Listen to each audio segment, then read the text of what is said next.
We're hitting the final stretch here of this inaugural campaign for two sides today. There's a point or two beyond the playoff line here in USL League One. Greenville and Madison meeting for just the second time this season, but this time in South Carolina. Greenville, the home side, trying to get a big 3 points to get above that playoff line, just like Madison, but trying to steal it on their end. I'm Chris McKoviak alongside me, Ross Davenport, as we look out over beautiful Legacy Early College and the field in front of us as Madison and Greenville getting their warm-ups in. And, you know, warm wasn't the best word to describe the first time these two teams met. As you can see, the snow piling up, and certainly we'll have some warmer temperatures here today. Just a little bit, I think, Chris. Yeah, no snow on the ground today in Greenville. And the conditions obviously made this game into a bit of a different prospect than it could have been.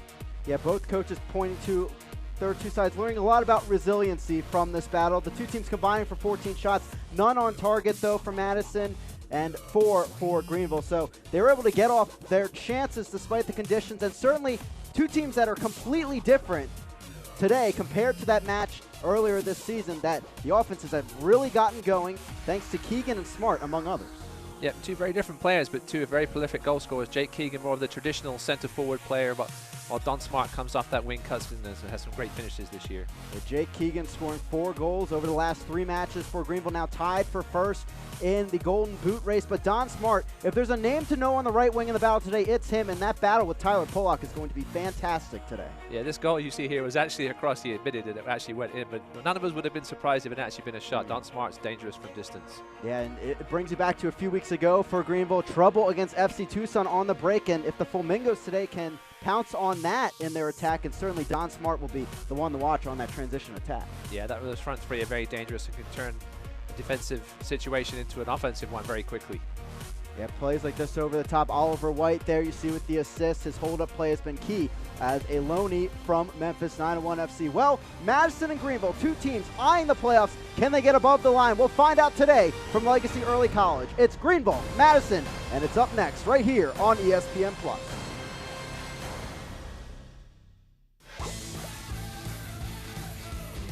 Join Finn's Top Wash Club for unlimited monthly washes at one low price. Finn's Car Wash, proudly created by AAA.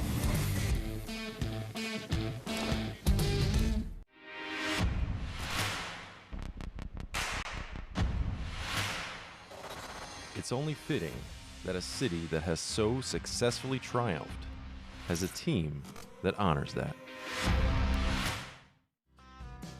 Hi, I'm Kristen on behalf of Metro Family, Metro Ford, and Metro Kia on the east side of Madison. For the entire month of August, just in time for back to school, purchase any new or pre-owned vehicle and receive an iPad.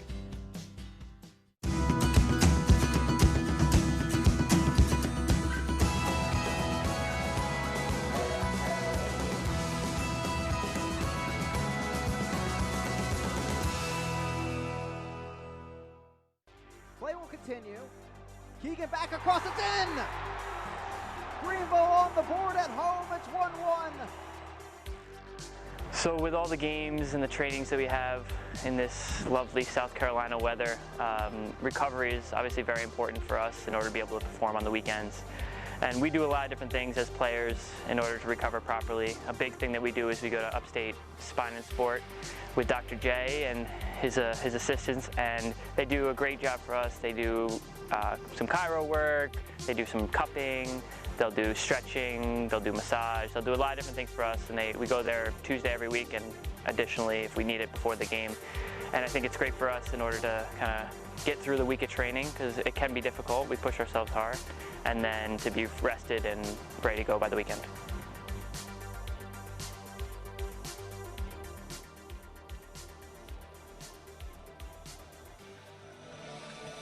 Welcome back here into Greenville, South Carolina. Procession onto the field as the Triumph and Forward Madison get set to battle here in front of us at Legacy Early College. Again, welcome in here, our broadcast on ESPN+. Two teams, just a point or two outside the playoff line, and certainly each side with 3 points today can propel themselves into that playoff discussion above the line as the top 4 teams will make the inaugural USL League One playoffs. With that, let's check out our home side, Ross, as it is Greenville with their typical starting 11 we've seen in the last few matches. Yep, no Kevin Politz again tonight. It looked like he was going to be back in the starting line up tonight, but he tweaked his ankle in midweek. Yeah, Pollock's coming off the bench in the win over Toronto a week ago, but certainly will add to that defensive oomph in the second half if he does indeed come on. As we'll check out now the away side and forward Madison. And their side, typical lineup we've seen recently. Daryl Shore really finding his 11 that he likes out there. Yeah, 5 changes from the first meeting this season, but this has been pretty much their bread and butter lineup for the last few weeks, except for Brian Silvestre in goal, which is only his second start in the last 6. Yeah, Dane St. Clair getting a lot of time, the Minnesota United loanee, but now Brian Silvestre back in there. He was a few matches ago, and certainly a lot of experience between the pipes on either side in today's match as we get set to go here from Legacy Early College. And of course, some names to know on that right wing, especially for forward Madison. Great battle between them and also Tyler Pollock. We mentioned Smart against Pollock, but also Carter Manley, number 2 out there for forward Madison, a player to watch from the right back spot. He can really get up the field and put a good ball in. Yeah, Pollock versus Smart is going to be probably the biggest battle everybody's going to be watching tonight. Carter Manley coming off an appearance last weekend from Minnesota United, a little bit of a disappointing one. We'll see how his confidence is on that right side and if perhaps John Harks gets those bodies early up against him. As you can see there, forward Madison FC and their lighter jersey here on the road, and the green and blue out there for the Greenville Triumph here at home. And our head official for today's match, Alyssa Nichols, overseeing the action here in the upstate of South Carolina. Beautiful weather here today, nice and sunny and warm temperatures. Some thunderstorms popping up along the East Coast and in the South, but so far so good. As you can see in the distance there, Daryl Shore and John Harks meeting there. 2 very experienced soccer personalities here in the United States. Daryl Shore coaching long tenure in MLS as an assistant, Chicago Fire, Real Salt Lake, among other areas, including Miami FC, over his years here in soccer in the United States. Yeah, it'll be interesting to see how quickly Greenville come out. They've been scoring goals lately than they had been earlier in the season, and do have a pretty solid press, but you've got to be careful with this forward Madison front 3. Yeah, the Triumph really having a tough time getting off the hot starts in matches. Well, now, after this recent run of 3 straight wins, 7 first-half goals with 13 others in the second half, 20 total, and now no longer in the cellar of goal scoring here in League One. Forward Madison putting up 27 goals this season, but 23 given up defensively, including just 3 clean sheets. They'll be looking to hold stout here defensively against a hot Greenville offense. Of course, while also trying to break down this Greenville defense. That's one of the top here in League One. We're off and running here. Madison and Greenville going at it here from the upstate of South Carolina. I'm Chris Koviak, alongside me, Ross Davenport. As you look on here, final stretch really of the season as we get things going here with Almsburg working it out of the back and out of play, and an early corner kick just like that for the Triumph.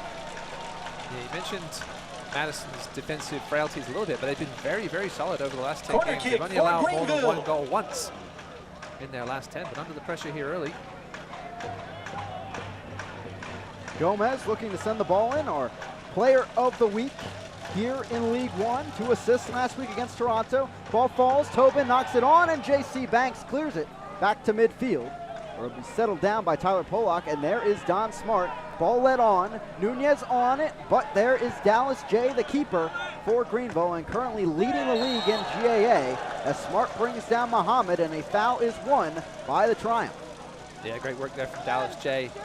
Out in front of his box like he should be early, and a nice little early test. Tyler Pollock kind of got caught in possession there, and that's exactly what Greenville need to watch out for, is that forward Madison counterattack. Greenville able to put up 3 goals in the first 35 minutes against Toronto on the road last Friday.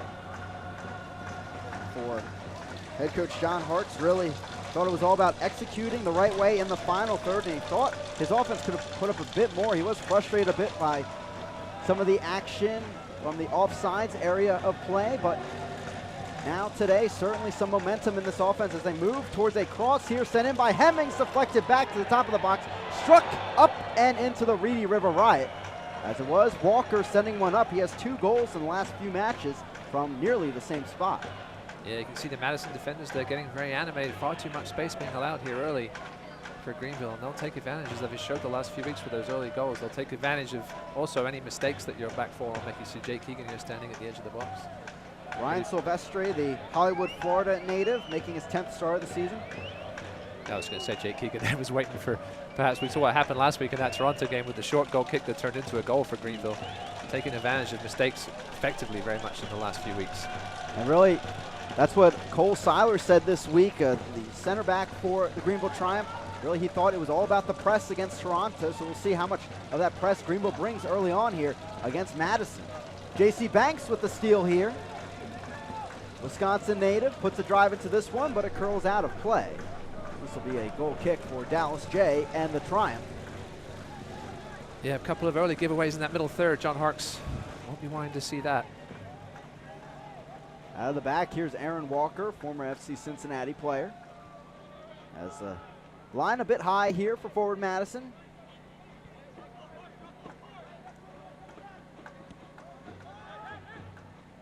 Madison here on the road, of course, today, but coming up 4 of their next 5 matches at home.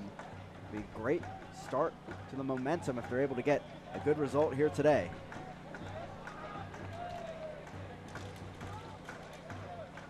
Evan Lee, a former Richmond kicker, down the left flank. Here's Polak, featuring as the captain for the Triumph here today at home. Switches off in those duties with Aaron Walker throughout the season. Gomez quick turn, stolen back by forward Madison, and it's up to Don Smart, who will move it centrally with Eric Leonard. Now forward Madison working a bit of possession here, averaging just over 1.3 goals per game this season. They have played one more match than Greenville in the table, 1 point behind overall of the Triumph. There's Manley, the former Duke player, and of course Minnesota United loanee.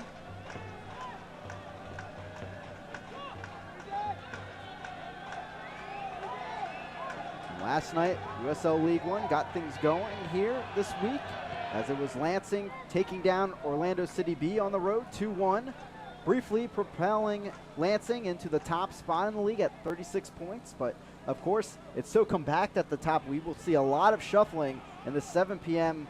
Eastern Time slot here, with 3 matches kicking off, including this one. It's almost like every game is a playoff game at this point, because you never know where the other results are going to be. The standings are so tight, 1 through 6, and even Richmond with 3 wins in a row now trying to claw their way back into things. What a finish it's going to be. Well, that's the fun part of this time slot right now, is Greenville Madison obviously in the playoff discussion, battling to get in playoff position. You have North Texas and Chattanooga trying to get into the lead here in League One briefly, but Toronto and Richmond also themselves trying to get back into that discussion with a potential win today. Manley down the right flank working against Polak, and Polak, former St. Louis player, knocking it out of play.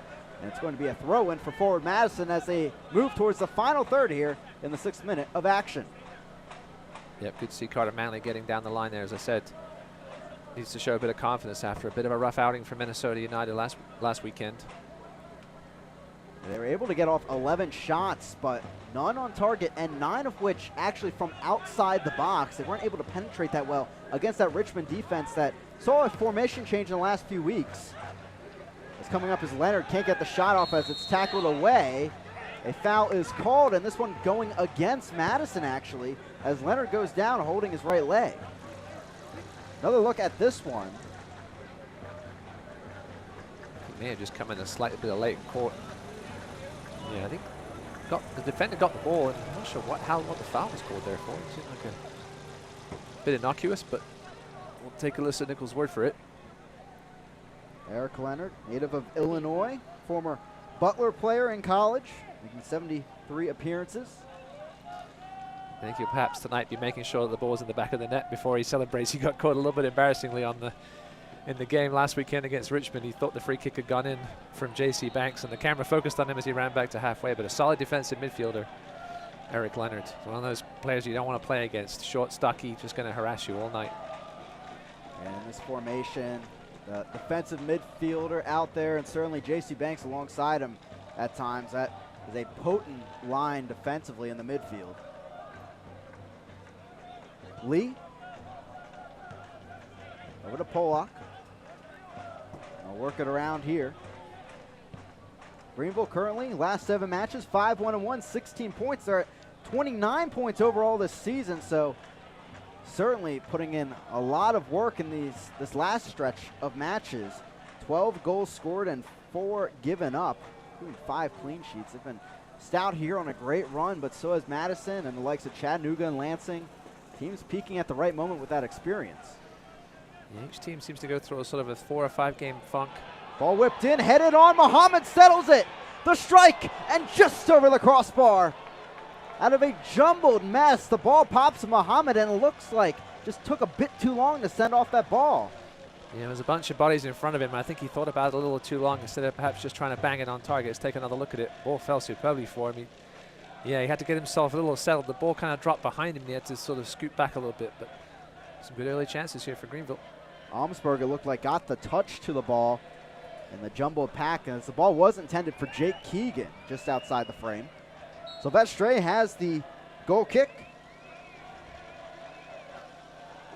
As I was saying, each of these teams, it seemed to have gone sort of through a 4 or 5 game funk, and then it seemed what's taken one game sort of to come out of it. I think that Tucson loss here for Greenville really turned things around for them, and Madison just had that slight little funk earlier in the season, but have really turned things around defensively. 6-2-2 in their last 10, and obviously last weekend was a little disappointing. Darryl Shaw was really saying they were not like themselves, and actually beat themselves. He said it was a bit of a giveaway of a goal. Looking to get back on track tonight. Yeah, and unfortunately there, just an unlucky hop as well, as Daniel Jackson was able to put that in after the deflection.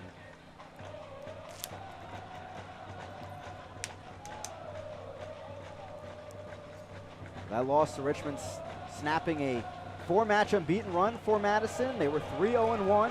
As this ball's whipped in, falls free, and deflects into the arms of Silvestre. He's seeing some action early on here on the attack from Greenville on that right flank. Another look here. Yep, good ball in from Cole Seiler. Almost found Carlos Gomez. Knocked away at the last second. Yeah, Brian Silvestre, lots of touches here early. That's what you need as a goalkeeper, though, to get into these games. And that was Cole Seiler putting in the cross. He's at center back here today, but he's played defensive midfield, right back so far this season. A very versatile player. That's one thing we talked to Coach John Harks as the season's gone about these guys he has that can play multiple positions. Cole Seiler being one of them. Max Hemmings as well, we've seen in midfield and on defense. Such a small roster, it's key to have these multi-talented guys. Manley bodying away Keegan as he went after that through ball. Greenville was arguing they wanted advantage played. I'm not sure if it was given initially, but it will be a goal kick nonetheless for Silvestre. That 3-0-1 run through last month for Madison, and of course their hot streak recently you were talking about, Ross, giving Darryl Shore Coach of the Month honors recently, and definitely deserved it. Up there with John Harks among others as nominees. Yeah, the one thing they really, when they're playing well, the one thing you really notice before Madison is the sort of breakneck speed they move the ball around with. Shaw was talking about the loss to Richmond last week. They played well for the first 18 minutes. He was very specific about that, and then just kind of went to sleep a little bit, but when they're playing at their best and moving that ball quickly, they're a joy to watch. Down the right flank, here comes the Triumph. Keegan playing the ball centrally. They'll try the left flank now. Here's Muhammad. Cutting it over. That's where they like to find Aaron Walker, but wasn't open at that time. He has 2 goals from that spot. Yeah, Aaron Walker's, sorry, Chris. Aaron Walker's one of those guys that likes to make those late runs towards that 25-yard marker and find those loose balls. And as you said, found a couple of nice long-distance goals here in the last few weeks. And Cole Seiler even said it this week. Really, they look at Aaron Walker and Paul Klaus as things really going right now in this formation, as holding midfield spot, great performances, and able to move the ball around as Silvestre brings in that rocket of a cross. And Leonard will take it over. Don Smart has been hot on his own side here this season. 7 goals, 4 assists from that right wing spot. The Indy 11 player recently. You see Madison having trouble here building out from the back. We saw the Richmond played a different game than they have played most of the season. Much more defensive, counter-attacking. They packed the, I won't say packed the back. They had a very compact defense, similar to what Greenville does. And you can see here that Madison are having a tough time getting out of their own third.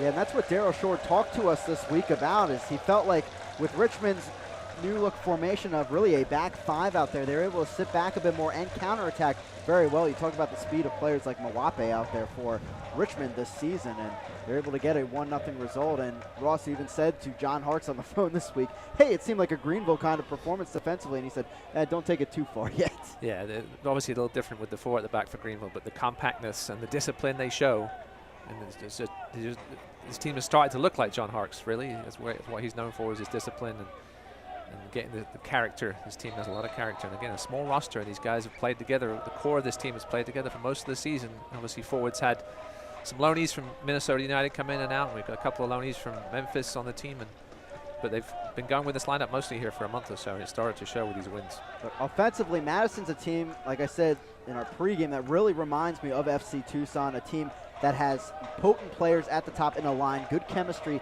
that can sling the ball around on the transition. And certainly that's where Don Smart's gotten a lot of his goals this season, getting that open opportunity on the right side of the box, and he slices it home with that powerful shot.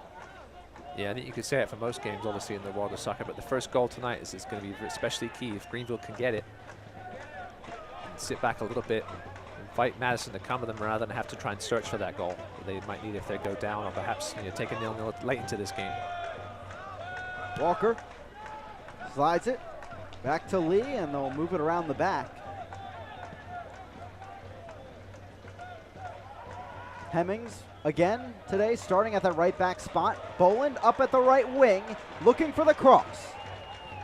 Puts in a low one, back-heeled, somehow stayed in play as Diaz kept that alive, and then it's scooped up for a Greenville throw-in here in the 14th.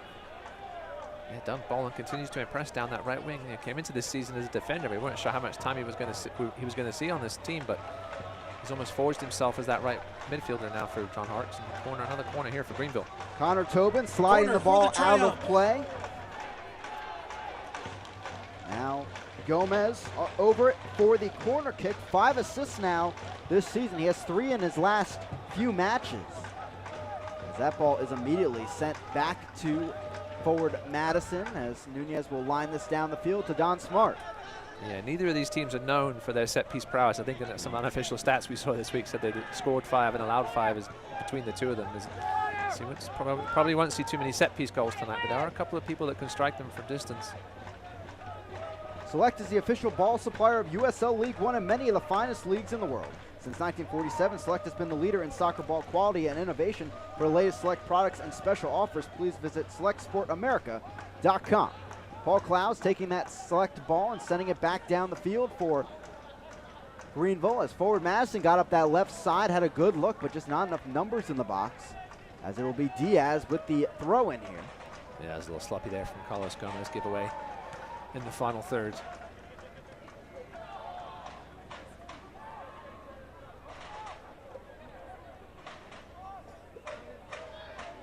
Brought down, pretty clear foul there. Has some contact afterwards as well. It's good work there from referee Alyssa Nichols, though. Could have been a situation that could have sparked something, as you see. Paulo Jr., I think it is there, trying to. And now Aaron Walker trying to calm down the Brazilian. An awkward collision. I think it was more awkward than malicious. Take another look at it in a second.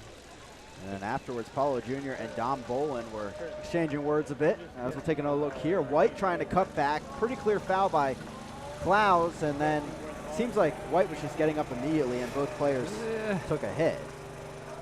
Oliver White was very unhappy with the shove, and I can understand why, but there was almost a retaliatory part to that. We'll see what Alyssa Nichols do. I think perhaps a chat to both players might just be enough. I don't think there's any cards necessary, but we'll see. They're both struggling here with perhaps a knock to the midriff. Both players still down. It was called already as a foul on Clowes, and certainly it looked like that, as just try to bring White down. If White would have gotten another step or two, would have been open for the cross. That was definitely a trademark no-nonsense tackle from Paul Clowes. We'll see how our head official, Alyssa Nichols, handles this. She does have a card out. If you're going to give a card, I think you have to give it to both players. I think Oliver White retaliated after the initial shove. Yeah, I think that's what that yellow card is for. And now it seems like she's waiting for Paul Clowes to get up also to give him a card. So yeah, I'm okay with that at this point in the game. I think an early message from Alyssa Nichols to say that's enough of that. So we know how things can get out of hand in this league. We saw a few games earlier in this season where the referees didn't take charge early. And it turned into a bit of a bloodbath on occasion. Well, yes, I know the Forward Madison fans at home watching are familiar with Lansing Ignite, and the home opener for Greenville back on April 6th was against Lansing. There were 3 red cards. That's what Ross is talking about a bit here, but that was quite a match. As Paul Klaus is clearly taking his time trying to avoid the yellow card, and there it finally comes. As it is officially Klaus and White into the books here early on, now in the 18th minute. Here at Legacy Early College, 0-0 between Forward Madison and the Greenville Triumph. Yeah, it's more of a key card for Paul Klaus, who likes to throw his weight around, and now he's going to have to behave himself here. Ladies and gentlemen, your attention, please. A caution has been issued by the referee for Klaus to Forward Madison's number 20, Oliver White, his second. Oliver White. Now his 8th appearance overall And here also in to USL number 6 League One. For Greenville, Paul Klaus. But nonetheless, away from this, Forward Madison maybe has their best chance of the match so far, right here in front of us on this free kick from the final third. Yeah, couldn't see it from that angle there. Connor Tobin was up for this one. He's a big body from the back as well as Wyatt Armsberg. J.C. Banks over the ball, the Milwaukee native, 4 goals this season, now in his 20 appearances. As Don Smart coming up a bit short here. But he whips this one in, headed on, up and in! Forward Madison takes the lead on the road. A crazy deflection, but enough power on it from Banks, and it slides home 1-0 to Madison. Well, there's the aforementioned Wyatt Armsberg. I expected him more to score with his head, but a nice composed finish from the center back. Oh. Very good at the back post, but now some discussion being had, and offsides is the call. And you talked about this before, Ross. It seems like at Breese-Stevens Field, somehow, someway, nearly every couple weeks, Madison has something called back. Now they get it on the road, unfortunately, here in the 20th minute, as Armsberg on a beautiful touch from the center back. It stays 0-0. Yeah, hopefully we'll get another look at that at some point, but late decision there. No VAR here in USL League One yet. Headed on by Keegan towards the box. Slides it in there and tipped just wide. And it's a corner kick coming for the Triumph, as Armsberg will now have a pause here to maybe make his case again to Alyssa Nichols. Another look here as we'll try to spot this offsides call for you at home. Let's take a look at Armsberg there, flurrying to the back post. Was the initial touch from Madison player? Yeah, it definitely was. Yeah, Armsberg, well, I don't know about that. He was definitely looked like in line with Cole Seiler and Evan Lee. For Greenville. Almost like Evan Lee put the ball in the back of his own net, but either way, the goal net is not going to stand. It's interesting from the AR because that on the initial kick, he's fine. He's onside, but on the second one, is he? And right now, the refereeing crew determining he was not. And certainly a big call to keep in mind here early on as we continue in this match in the 21st. Yeah, I think the Forward Madison fans at Blue Agave tonight would feel a little hard done by there. It was at least in line, it looked like. An early goal in the Richmond-Toronto game. Unfortunately, another goal. Call back there for Forward Madison as they'll try to regroup here.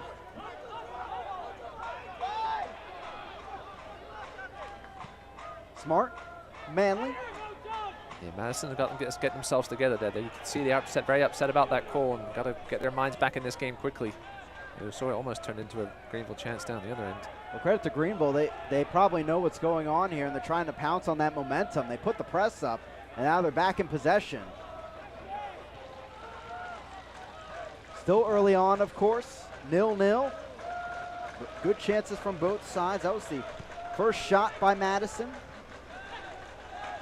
As Greenville has 2 of their own, both off target though. You remember Muhammad, shot from inside the box, going up and over the crossbar as he puts the footwork on against Leonard. Now Walker out wide, right flank, Boland over it, whips it in there, and over everyone. And that did indeed go out of play. It's a goal kick for Forward Madison. The early goal for the Richmond Kickers, continuing their strong play. Jackson, second straight game. Richmond trying to forge their way back into this playoff race after really struggling for the first half of the season. Fans follow the Greenville Triumph, Forward Madison, and the rest of USL League One all season long on ESPN+. Home to the USL, MLS, UFC, US Open Cup, and more. Join the over 2 million sports fans have already discovered ESPN Plus and watch League One live every week. Sign up today at ESPNplus.com. And Ross mentioning there, Richmond up 1-0 against Toronto FC2, who are still reeling these last few weeks, unfortunately, as they were one of the playoff contenders and now falling out of favor a bit in this League One table.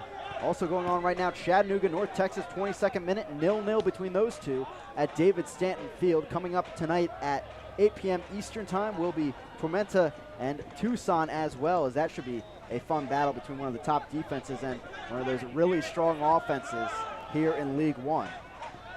Yeah, it feels weird to start scoreboard watching as early as we have with 8 or 9 games to go, but as packed as this table is, you want to see those teams above you not picking up those 3 points. You know, the more draws you see above you, the better. And of course, that's obviously if you're winning games, like these two teams have been of late. Keegan takes it in, some room here. Getting through traffic, he'll work it left side. Up comes Muhammad, so is Polak.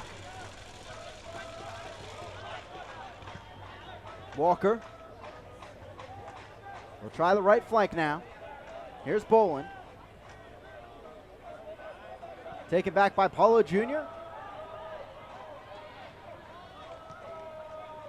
Hemmings. Over to Boland. Hemmings was all the way in the box on that play. Seems like he's getting up a bit more on the field, and Harks has said he likes to interchange Hemmings and Boland a bit on that right flank. Walker. Back heel. Gomez through traffic.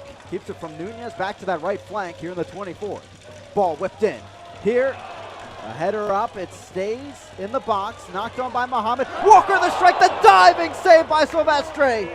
What a stop. Diaz back in possession, and forward Madison gets out of the situation.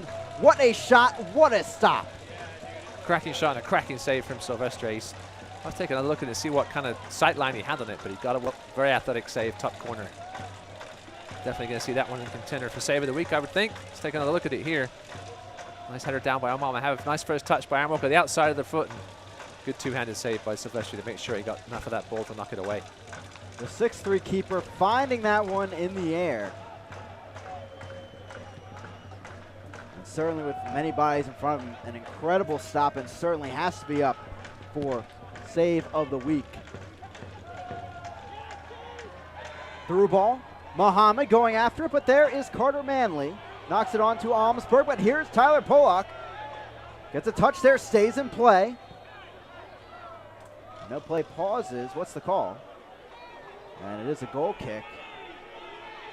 And Silvestre will take this one shortly. But there's Aaron Walker again from the top of the box.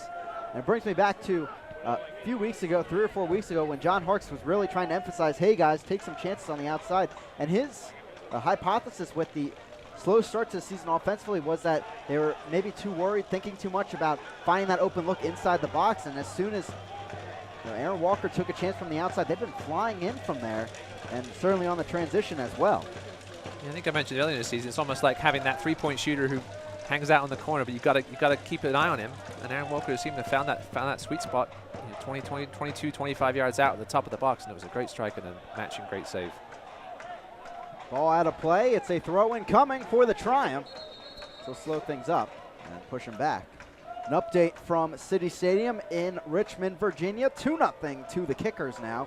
So for those rooting for the Reds to get back into playoff position potentially, maybe eke in on the last day, certainly some favors so far, as Toronto FC2 still unable to get things going. Yeah, Richmond has such a rich, I should say, soccer tradition in the U.S. and great to see them trying to play their way back into this after a rough first half. Right flank. Hemmings there, stopped by Paulo Jr. and cleared by Tobin. Back in there and stopped again. This will be swept downfield.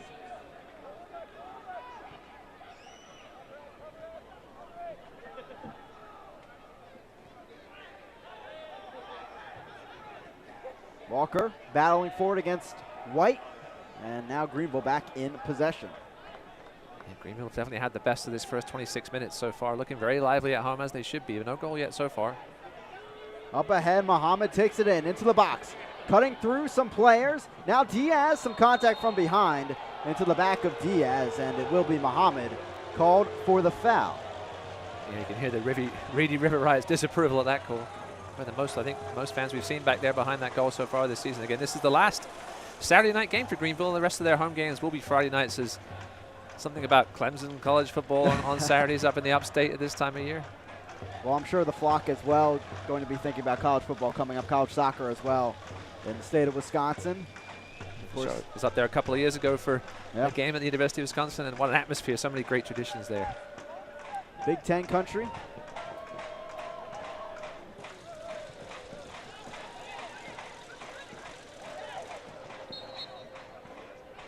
As a foul is called against Manly, and Muhammad winning the free kick for Greenville.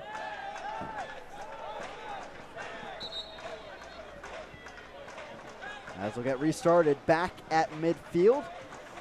0-0 here between Greenville and Forward Madison. Again, I'm Chris McCovic alongside me, Ross Davenport. Thank you for joining us here on this Saturday evening here for USL League One Soccer on ESPN+. Both teams with a win today would move into playoff position, at least as the table stood entering this Saturday morning. As that ball goes out of play, and Forward Madison will get the throw in. The left back, Diaz, will take it. Lee heads it on, and it's back to Greenville. I've seen possession go their way so far in this match, 60% to 40% for Madison. Boland stepping up. Through ball down the right flank. Good run by Seiler. Keeps it in, cross in, but no, straight out of play. It's going to be a goal kick coming for Silvestre. As you mentioned earlier, Chris, Cole Seiler making some great runs down the right, almost like a fullback, but again, you've got to remember he's playing center back tonight, but I'm sure Max Hemmings, perhaps the center backs and the fullbacks work very well in conjunction with Greenville. If one of them makes a run, the other one slide over to help out. Silvestre, the former Philadelphia Union keeper in 2015 when he was on loan from North Carolina FC, making 12 starts for the MLS side. But certainly has spent most of his career with North Carolina FC. He's now taking it in with Forward Madison. Seen a couple different keepers in between the pipes. On the bench is the coach, Ryan Coulter, as the ball slid in but knocked out of play by Evan Lee, as it'll be a corner kick for Hollow Jr. and Forward Madison. Yeah, that great through ball there by Nunez. And that's where Madison are dangerous, those balls into the channels. So Greenville give up a late goal, but a second half goal of Toronto with the ball played in behind just like that one. Max Hemmings has got to be careful on that right side.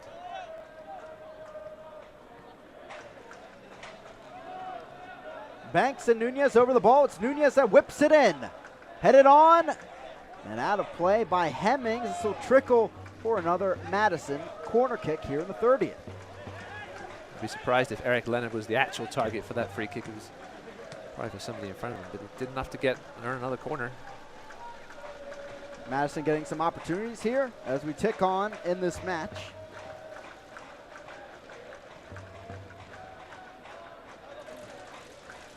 Madison side 3-5-4 on the road this season. Greenville 5-3-2.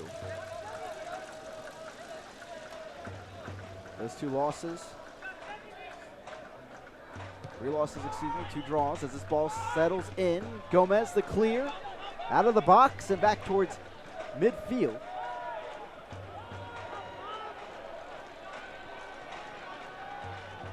Back ahead. And it's over to Silvestre as we enter the final 15 minutes of this first half.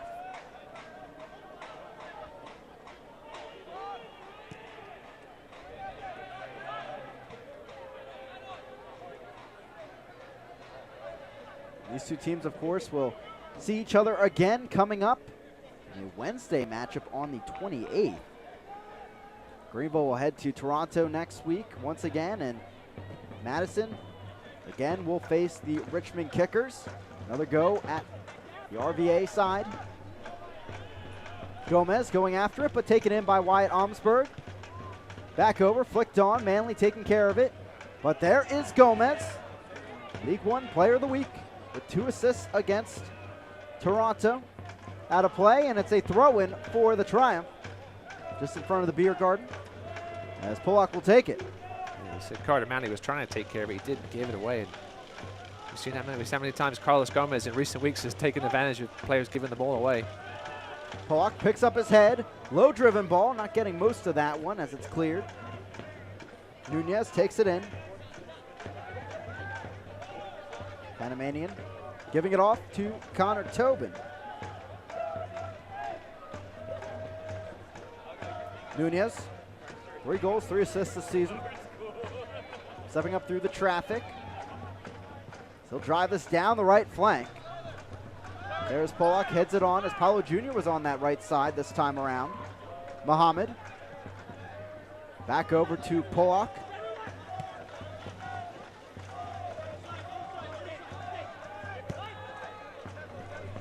Interesting to see Paulo Jr. over on this side. Tyler Polak has been almost caught out a couple of times, pushing it up a little too far, perhaps. Daryl Shore trying to overload that right side of his midfield. Take advantage of that, we'll see. Max Hemmings knocking it on, bowling back across. Leonard there.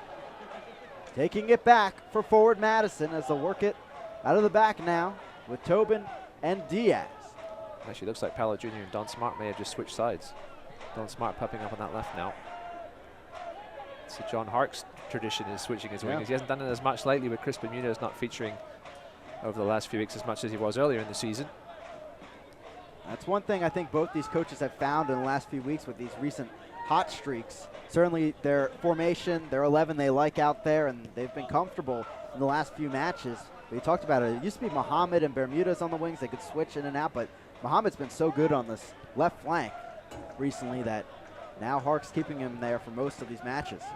Yeah, but Edmundo Robinson, now that he's fully fit, has been really good off the bench as well, and kept Chris Bermudez on the bench, but right here going on. Just a slight stoppage here. Water break.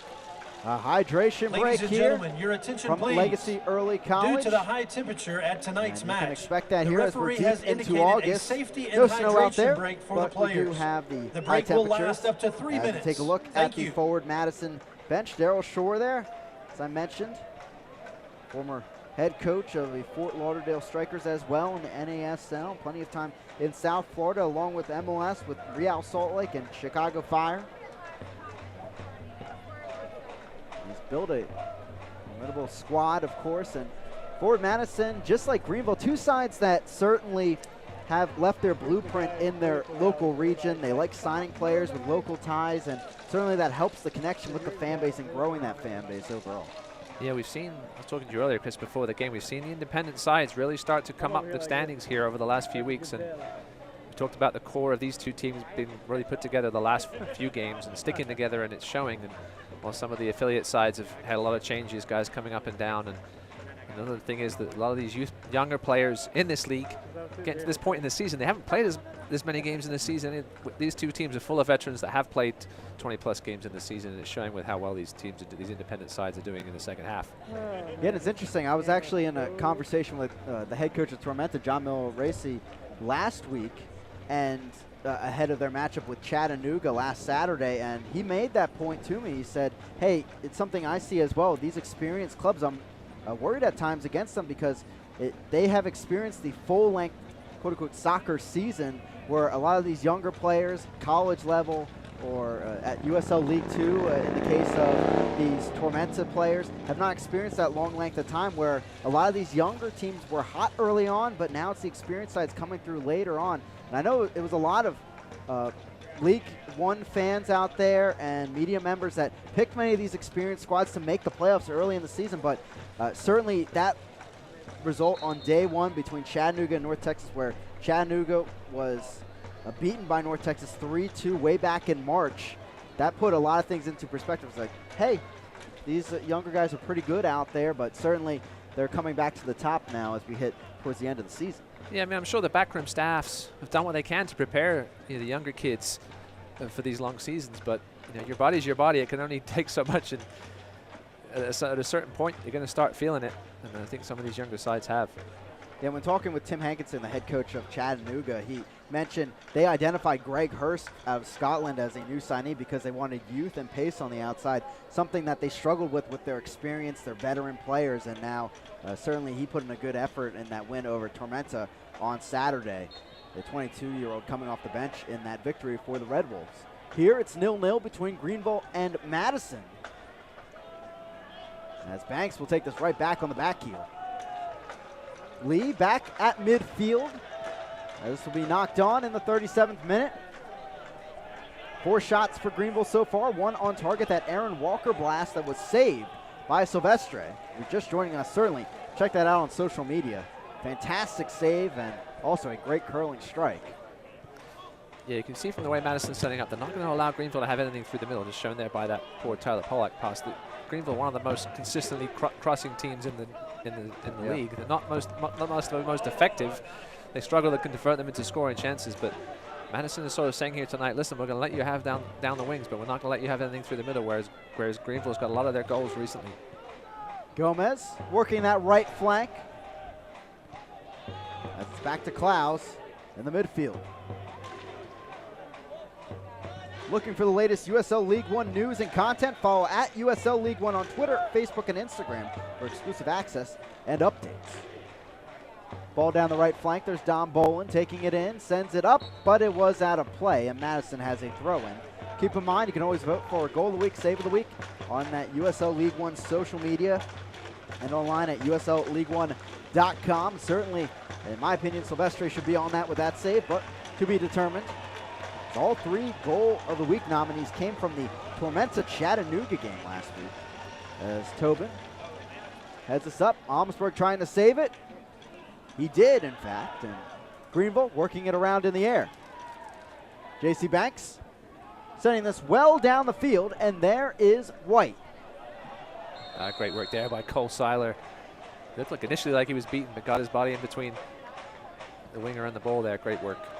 Oliver White and Louis Bennett coming on as loanees from Memphis 901 FC a few weeks ago, just before that win over Tormenta on the road 2-1, where White saw a goal and a diving header, a beauty of a goal for Oliver White coming off the bench in his debut in League One. Out of play by Almsberg, and it's a corner kick here on the near flank for the Greenville Triumph. Corner for the Triumph. Carlos Gomez heading over to take it. Making his 15th start of the season for the Spaniard.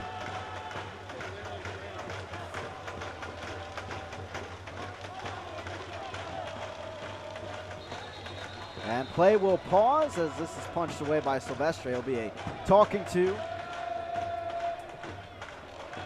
as Lee in the mix. A little bit of pushing and shoving in the box. We saw referees a couple of the seasons ago really cracking down on that, and players have started to calm down a little bit, especially inside that 6-yard box, but the referees still let a lot of stuff go. I'll say minor stuff go. So part of the game now. Short route, Muhammad whips it in there, headed up. Diaz will try to clear this on the volley. It's right to Klaus. And then Leonard batting it back to the midfield, where it will be Greenville taking it in. And Dalshay getting a touch. Down the right flank, Hemmings is there along with Diaz. The former Georgia State player bringing it down, working against Don Smart. Boland. Keegan flicks it in on the run for Boland and picked up by Silvestre. Nice little flick there from Jake Keegan, looking for Don Boland, who continues to make some nice hard charging runs into that final third. Saw him score a goal last week off the rebound. He's finding himself in some great positions offensively lately. An update from Chattanooga. North Texas up 1-0 in the 41st minute on the road. There's Chattanooga 2 weeks ago. They got the 1-0 result on the Stephen Beatty PK tally. Of course, Beatty not with Chattanooga here tonight due to yellow card accumulation. Got a yellow card against Tormenta last Saturday. Now Nunez.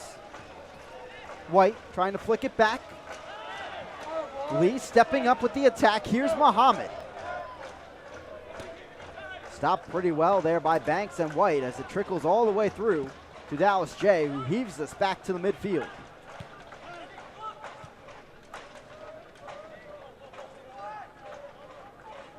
Manley. Paulo Jr.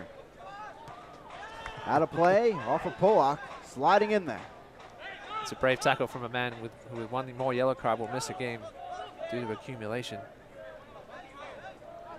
The other players to watch in that category today, Diaz for Madison and Bermudez on the bench. Strike coming through the traffic and out of play. It's a goal kick as Don Smart took that chance from outside the box but couldn't get it up into the air.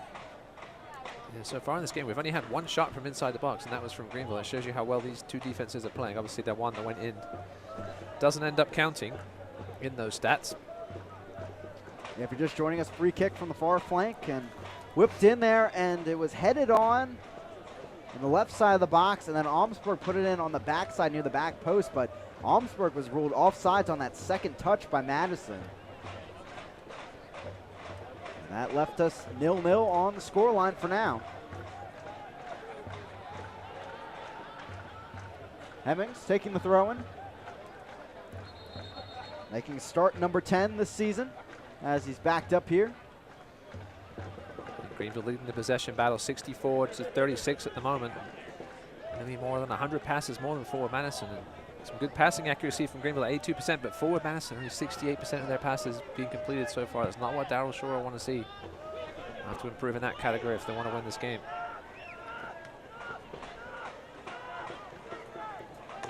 There's another example there. Pollock will take the throw in quickly over to Aaron Walker. Klaus, former Clemson player, moving it up ahead. And now trying to find the break is Smart.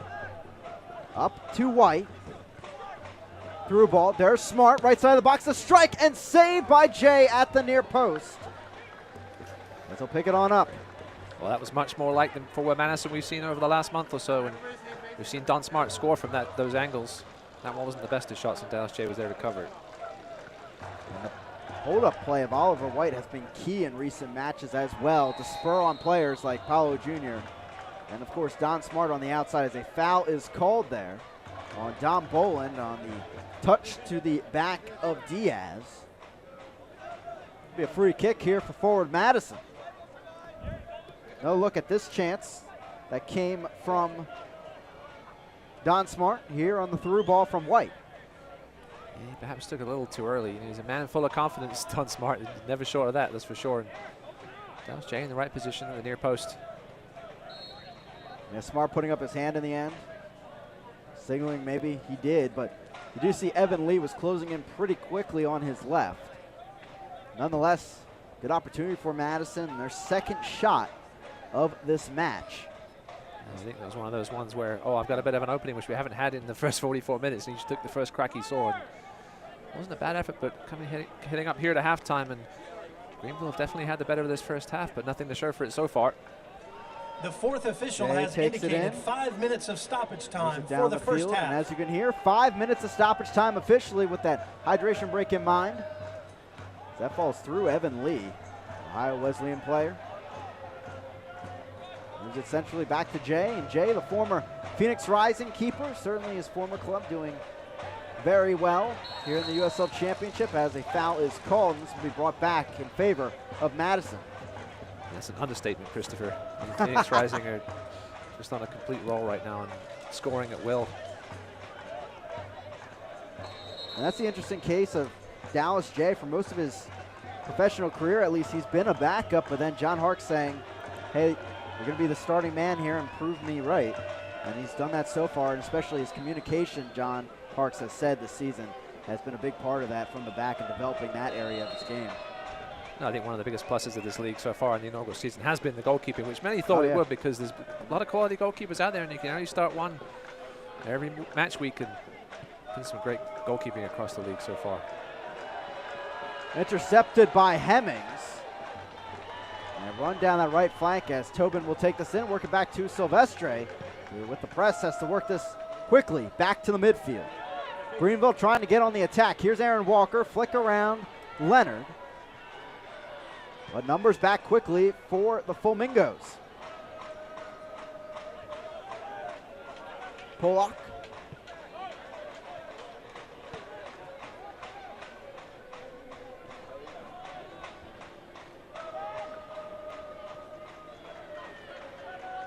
Gomez. He was looking for Don Boland to make the overlapping run, but he wasn't there. But good work still here from Gomez. Up ahead, Walker the flick on, and it looks like the flag is up. Offsides the call on Greenville. And Silvestre will have a free kick here with his defense.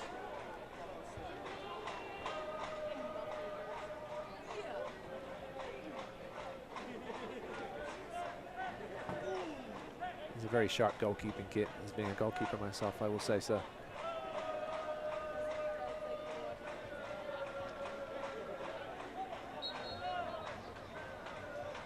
Silvestre in the all black here today. Knocking it down the field, headed on. Back by Lee, over to Smart. And maybe Madison trying to find one final strike before halftime. Ball sent in, Jay off his line, punches it away, has to retreat. But luckily for him, finds the 18 in green as Muhammad takes it in, over to Polak. Yeah, Dallas Jay came a long way there and had to make sure he made good contact. It was a difficult punch and got just enough of it. Down the left flank, intercepted by Almsberg, and it's back to Madison.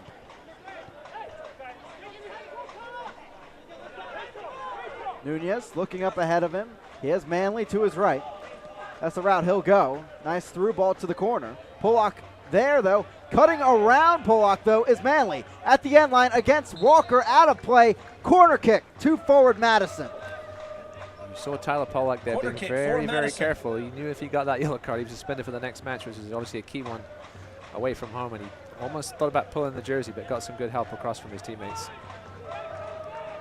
Banks heading over to take it. We saw him put in a dangerous free kick already in this match. We'll see what he can do here on this corner. The third so far for forward Madison. Ball whipped in, knocked down by Leonard, and cleared by Gomez. Eric Leonard with a ton of space around the penalty spot. Not sure who was supposed to be keeping an eye on him, and now we got some. Oh, now looking for the quick free kick. I thought we were going to have a bit of retaliation, but with the way he came running in there, I think it was Jake Keegan perhaps, but he was looking for the quick free kick, which we've seen Greenville score from, as Carlos Gomez wants to take the free kick quickly as well. Saw Greenville score earlier this season on a quick free kick. And there's a clear foul there. Pato Diaz coming right over the top of Omar Mohamed. Greenville getting us going again on this near flank. About 30 seconds left in our stoppage time allowment. As Smart will work this on back to Diaz. Good tackle. Oh, Max Hemmings says the same thing I just said. Free kick. Getting things going quickly. Banks centrally. He'll take it in from Nunez. Cutting through traffic. J.C. Banks the through ball. Here's Paulo Jr. Cutting it back over the strike and sailing out of play. And a corner kick in favor of Madison. Alyssa Nichols looking over to her assistant for help on the call. And indeed that is the call. Tyler Polak's disagreeing with that, but if that was an actual tackle by Paul Klaus, I think it was. What a last second tackle it was. Stop a pretty sure goal scoring opportunity. Oh, what a tackle by Paul Klaus. Getting all the way back, putting his body on the line as we may have the final kick of the ball here in the first half. J.C. Banks on it here for the corner kick. Ball whipped in. Leonard heads it down and on and wide. As it was a combo on the header. Paulo Jr. putting that shot at the near post. In his case, just wide. Now I see why Eric Leonard's in the box so much. It seems like these Greenville players are forgetting about him with his diminutive height, but he's been a nuisance there in that box and has found himself a couple of quality chances. At the end of the first half, there's our halftime whistle here from Legacy Early College. We're where we were at the beginning of the match, 0-0, despite some great chances on either side. The Flock certainly some cheering to do. They didn't get that goal, but it's still 0-0 on the road. Plenty can happen. Second 45 coming up as we'll check in on highlights and stats from the first half. Beautiful chances on either side. That Silvestre save, the difference in the first half to this point, and there it is. What a stop by the keeper for Madison as we hit halftime, 0-0 between the Triumph and forward Madison.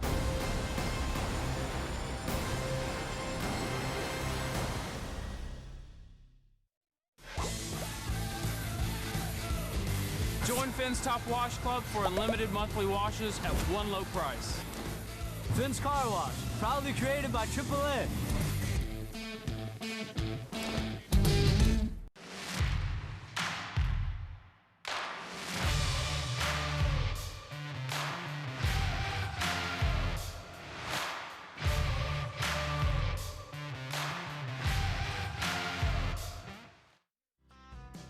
Hi, I'm Kristen on behalf of Metro Family, Metro Ford, and Metro Kia on the east side of Madison.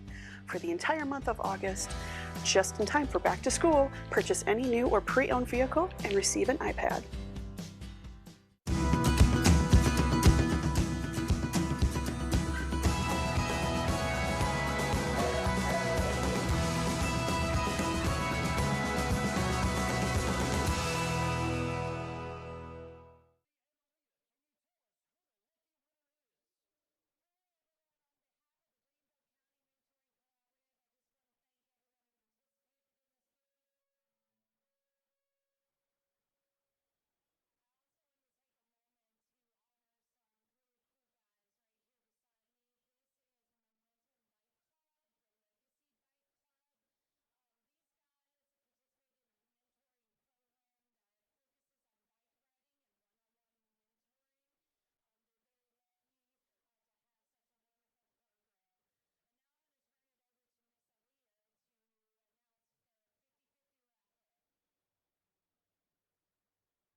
Welcome back here into Greenville, South Carolina, as we've hit halftime between Forward Madison and the Greenville Triumph. With that, let's take a look at the road ahead for the home side in today's action. The Triumph seeing a familiar foe coming up in Toronto, FC2. Yeah, a few weeks ago, I think, when Greenville saw they had 2 trips to Toronto in the space of only a couple of weeks, they were perhaps worried, but a nice 3-1 victory, and Toronto have looked beatable at home. Certainly they have. They've lost 3 straight home matches within BMO Training Ground, and they had really their core 10 or 11 starters out there against the Triumph, but a slow start combined with 3 goals first 35 minutes for the Triumph really just did them in. But keep in mind, Perusa's still up top there, one of the top scorers here in League One. Yeah, still plenty of offensive talent on this Toronto squad. Looked a little vulnerable at the back, though, and again, here you go here, that midweek matchup at Madison is going to be the key one there on a Wednesday night, long trip. 3-game road stand for the Triumph. They'll see the Richmond Kickers there on September 7th before heading back home for a couple Friday night matchups here in USL League One. Speaking of the Richmond Kickers, they'll be the next opponent for Forward Madison after today, as they'll see each other 2 more times coming up in the next few weeks. And we talked about it before, Richmond pulling a bit of a quote-unquote upset last week at Breese Stevens Field. Yeah, Madison appeared to be on a roll, and then Richmond pulled out that 1-0 victory. Madison had 11 shots and none on goal, and then gave up that slightly weak goal to lose. Yeah, Richmond not really a consistent team throughout the entire campaign, but they have little spurts here where they're able to come together, get wins, and certainly the formation change of late has helped them out. Yeah, that man there, Joe Gallardo, is one of the most dangerous midfielders in the league. As you can see here, 3-game home stand for Forward Madison in their friendly confines over at Breese Stevens Field.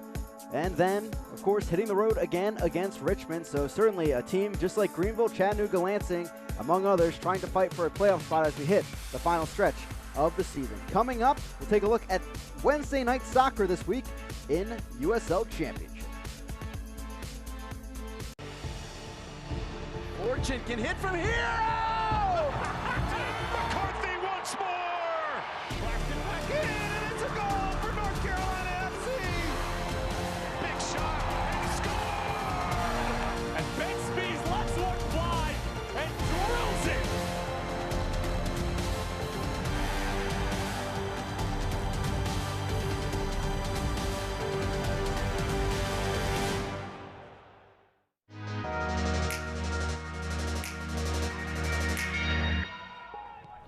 Coming and off Para, and then what a move!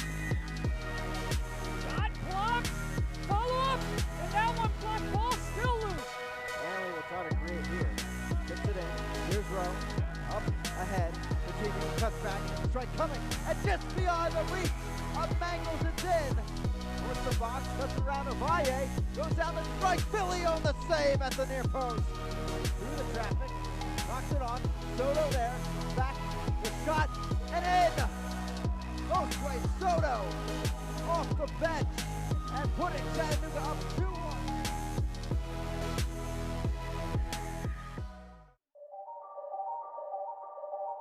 A little trickery now, maybe. McCabe goes for goal, and it's an excellent free kick. A long run-up produces a long-range effort from Niall McCabe. Not the first time that he cuts through from Dalgard. Dalgard still with it. He tees it up. Great effort, and a terrific opening goal for Hartford Athletic, coming by the way of Sebastian Dalgard.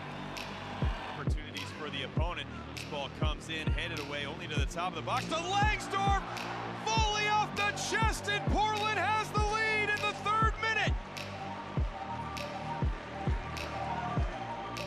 Still Zach Zandy to drive, and what a save by Matt Pickens.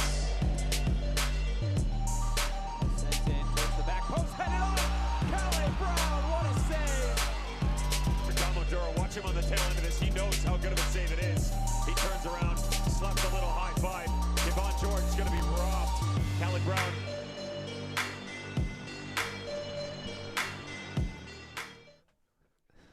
Welcome back here as we continue halftime from Greenville. News and notes from around USL League One.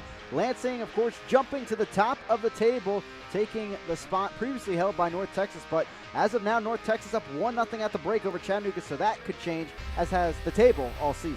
I was going to say, stop looking at the standings. Just tune back in a month or so, and we'll see what happens, because every week there's just all sorts of movement going on. For Greenville, moving up the table, as we mentioned, Carlos Gomez winning Player of the Week honors in USL League One with 2 assists in the win over Toronto. There's our team of the week. 3 green jerseys out there, Keegan, Boland, and Gomez, along with the rest of the 11 here in USL League One. Taking a look at our goals leaders, we mentioned this already. Keegan, with his recent rise, 4 goals in the last 3 matches.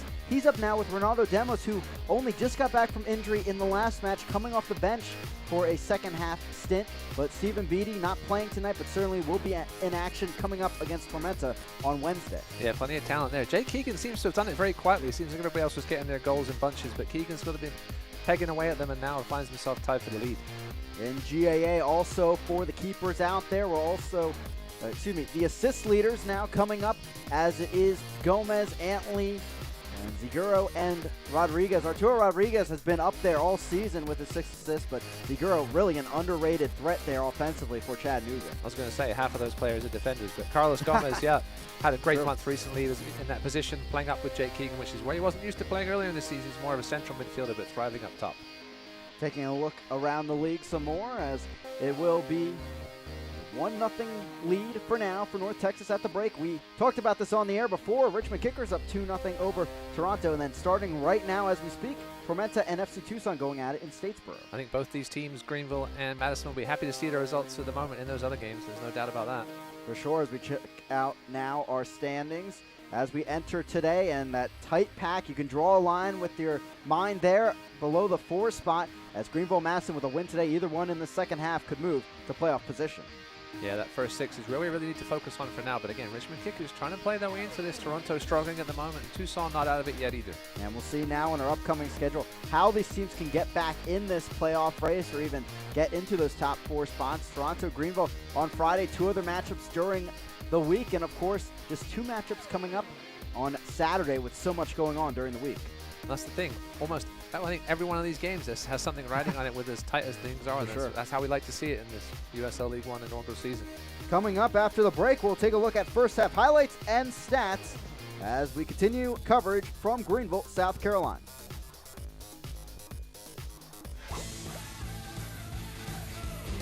Join Finn's Top Wash Club for unlimited monthly washes at one low price. Finn's Car Wash, proudly created by AAA.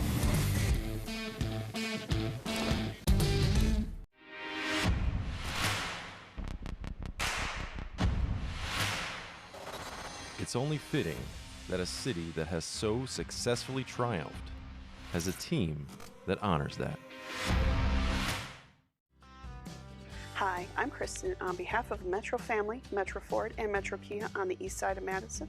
For the entire month of August, just in time for back to school, purchase any new or pre-owned vehicle and receive an iPad.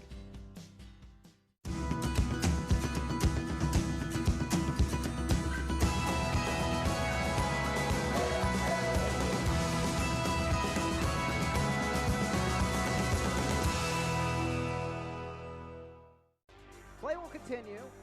Keegan back across, it's in! Greenville on the board at home, it's 1-1. So with all the games and the trainings that we have in this lovely South Carolina weather, recovery is obviously very important for us in order to be able to perform on the weekends.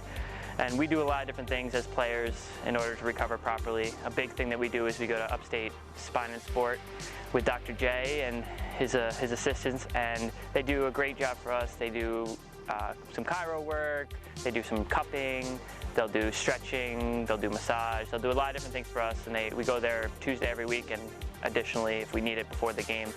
And I think it's great for us in order to kind of get through the week of training, because it can be difficult, we push ourselves hard, and then to be rested and ready to go by the weekend.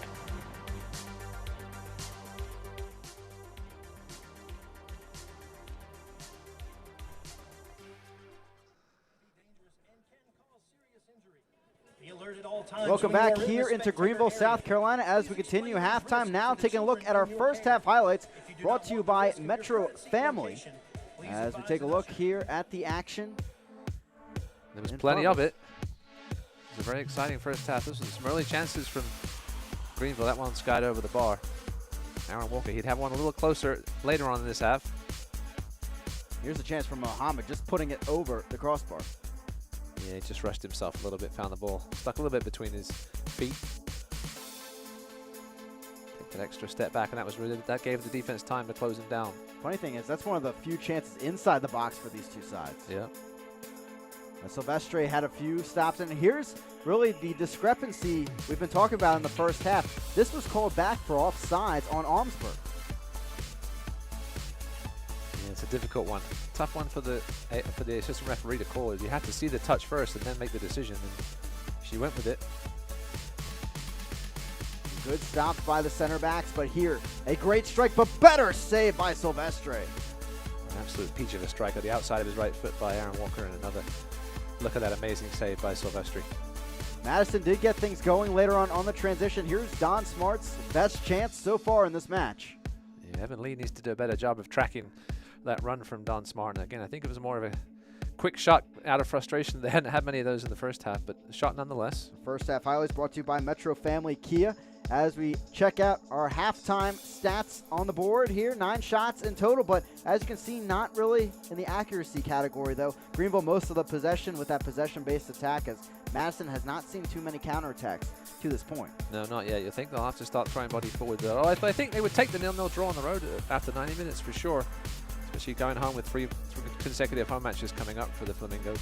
Well, head coach Dale Shore told us this week all they need is just some sort of result here on the road as they hit the final stretch here, trying to get back towards that playoff line. And obviously with a draw today, they would move a point closer to that pack at the top, as would Greenville with a point in tow. Right now, as we mentioned, Richmond up 2-0 over Toronto FC 2. North Texas up 1-0 over Chattanooga on the Montgomery tally. They're both underway as we get set to get underway here from Greenville, South Carolina. Just underway in the second minute, Tucson and Tormenta going at it. Tormenta won both previous matchups this season between those two squads, as they'll look to get another tally and for Tormenta try to get out of a lull that they've been feeling recently this season. For sure. As you go look at the Reedy River Riot in there. Great standing room only area. Love to see that at stadiums. I know Orlando City put a nice one in their stadium a few years ago. And it's good to see standing returning to soccer after obviously some trouble in Europe in previous decades. But standing was where I always grew up watching soccer standing, and it's great to see it. And you can see some of those tifos as well, decorating these stands as painted by the Reedy River Riot faithful, and also a good turnout as well by the flock coming to Greenville, and you can see some great pictures on social media as well as the Reedy River Riot and the flock, two of the top supporters groups here in USL League One, mingling there in the tailgate ahead of the match. No, nothing better than a soccer road trip with your buddies, even if it is a long one like this one. Keegan over the ball, getting set to start this second half action. Don't think we'll see any changes just yet, but Darryl Shaw, you think he might have to go to the bench at some point if the sort of offensive drought continues. Again, they've only scored, they had 4 goals in that win over Toronto back at the end of July. But the goals haven't come apart from that game, only 1 goal in the other 4 games either side of that. Getting things back underway, 0-0, Greenville and Madison. I'm Chris McKovic alongside me, Ross Davenport, here coming to you from campus of Legacy Early College here in Greenville, South Carolina, right here on ESPN+. See these two teams battling for the second time this season. First time here in South Carolina, though, as neither team so far in these now 135 minutes played between each other have scored a goal. So it's 0-0 in the first match and 0-0 so far here today as Diaz takes it in and will move down this left flank. With both teams trying to figure each other out, and we mentioned not too many chances inside the box, most of the opportunities coming from outside. They've been unable to puncture the opponent, as Madison had that issue against Richmond and fell 1-0 in a second half tally last week. Looking at the crossing statistics, Greenville with 12 open play crosses so far in this game to Madison's 1. That tells you difference tactics between these two sides. And in our first half highlights, that's what you really saw. Greenville, so many crosses in from the right flank. It's really been where they found the opportunities with Seiler, Boland, and also Hemmings putting balls in from that side of the field. Here is Seiler on the ball. Driven out by White, and it's a throw in for Greenville. Dallas J not doing Cole Seiler any favors there with that pass. A little sloppy.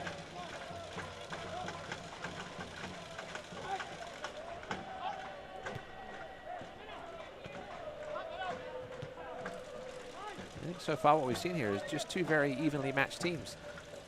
Both playing solid defenses of late. Greenville have been scoring more lately, but obviously struggled early this season. But both teams full of solid veterans with some USL Championship experience mixed with some youngsters here and there. Both very well coached. And obviously both pushing for a playoff spot. Manley taking it in. And sending it down the right flank. Taken in by Evan Lee. Walker back to Seiler. And they'll work it down the left flank. Here's Muhammad. Muhammad, who we haven't seen too much of, other than when crosses come in from the right flank. He hasn't been able to create too much on the left side. I don't know if you saw that, but Walker was a little frustrated that he had to go backwards with his pass. I think Greenville have done that a little too much tonight.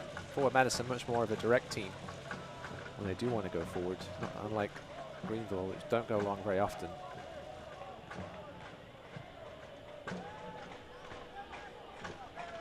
Hemmings at right back here in tonight's match, last few matches as well.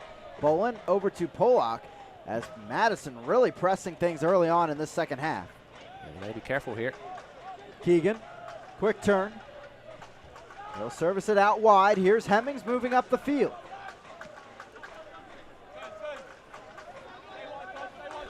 Yeah, forward did a good job of getting back in numbers there to stifle that Greenville offensive chance, excuse me. Klaus was on the run on that little flick, but Leonard got there first. Back in the play, but it's a throw-in for the Triumph, and all of a sudden now, they have possession in the final third. Klaus will give it off as they set up shop now in the forward Madison end. I haven't seen much of the long throw from Paul Klaus as we'd have earlier this season. Obviously, the hoardings being a little close to the sideline doesn't help him, but Max Hemmings will take this one.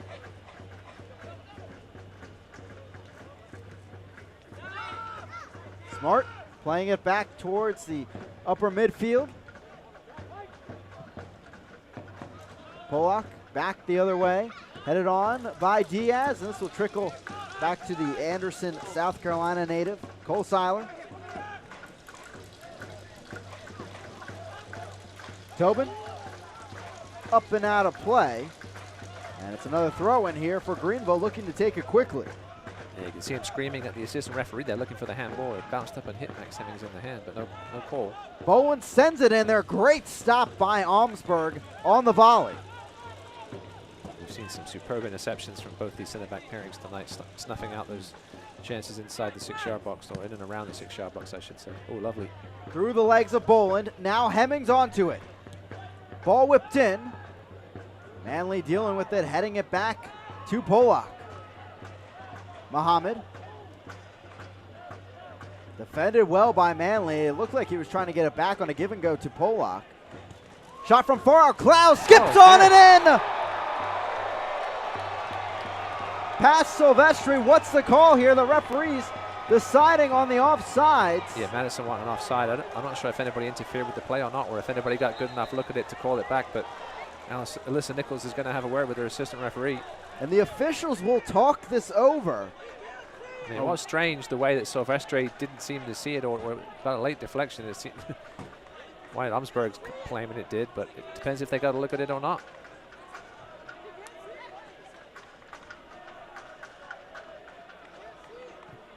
That's going to go with, no. They're going to say offside. Offsides.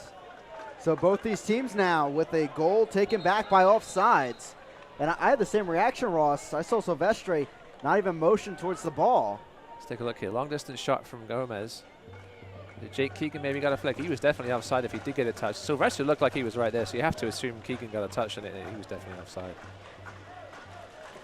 Yeah, it seemed like the ball did change its path there as it went by Keegan. As we're back underway here in the 52nd, so we're even in terms of goals taken back, but still nothing on the scoreboard. Boland.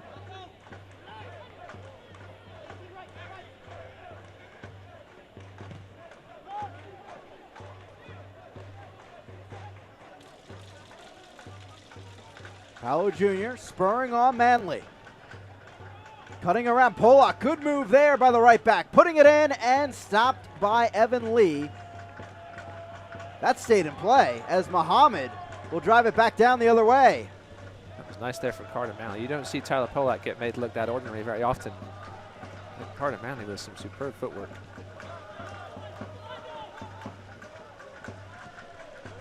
Smart. And he'll work it back centrally. Update from City Stadium in Richmond, Virginia. 2-1 now Richmond as Toronto has gotten one back. Guess who scored that one? Perusa? Mr. Perusa. Yes. Now he's up to 9 goals on the season, so we have a 3-way tie at the moment in the Golden Boot race.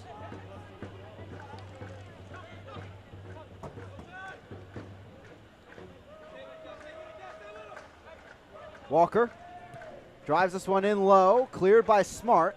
Right back to Boland. He'll head it on to Gomez. Here comes Nunez for some help. He'll win the ball back, and maybe something blooming here on the transition for forward Madison. Yeah, that was excellent there from Josiel Nunez. That wasn't as good. Now here comes a chance with Greenville coming the other way. Just like that, the green jersey heads the other way. Polak back over. Keegan lets it on through. Walker the strike. Just wide, the header by Tobin, and now Smart trying to get out of there. He goes down, a foul is called on Aaron Walker, and a free kick to Madison. Back and forth these teams go. Let's take another look at that chance for Greenville. Tyler Polak wasn't the best of balls from Mohammed, but Polak did well enough to get the ball away across to Walker, and the ball actually clipped defender's foot and went away from the goal. Silvestri getting set to send this ball away.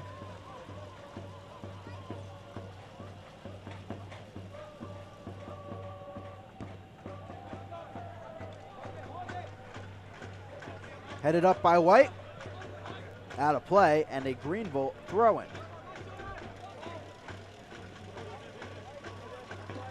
Hemmings getting set to take it.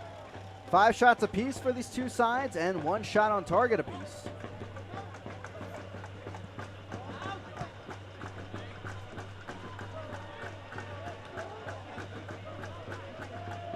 Silvestri will just throw this out of play.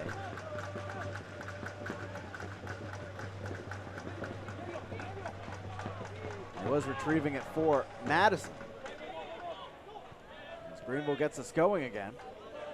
Slid away by Leonard. And Clouds with the throw-in. Greenville trying to move quickly. Here's Gomez. Around Smart. Brought down by Don Smart.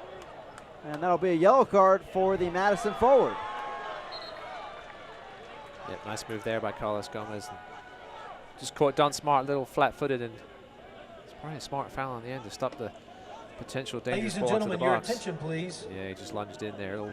The official has issued a caution to forward Madison's fifth yellow card of the season for Don Smart in the 55th minute. He's now feeling some pain there after going for that lunge. A big opportunity for the Triumph, trying to get the ball into the box.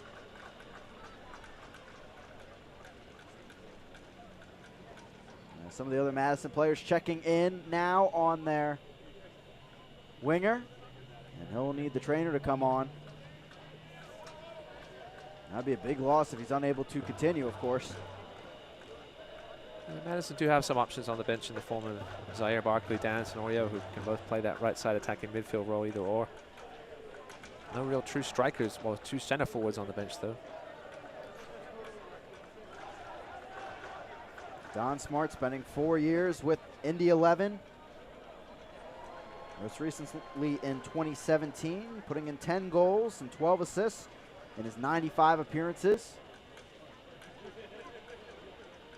He's trying to walk this one off. There's nothing too serious. Groin injuries aren't easiest to walk off.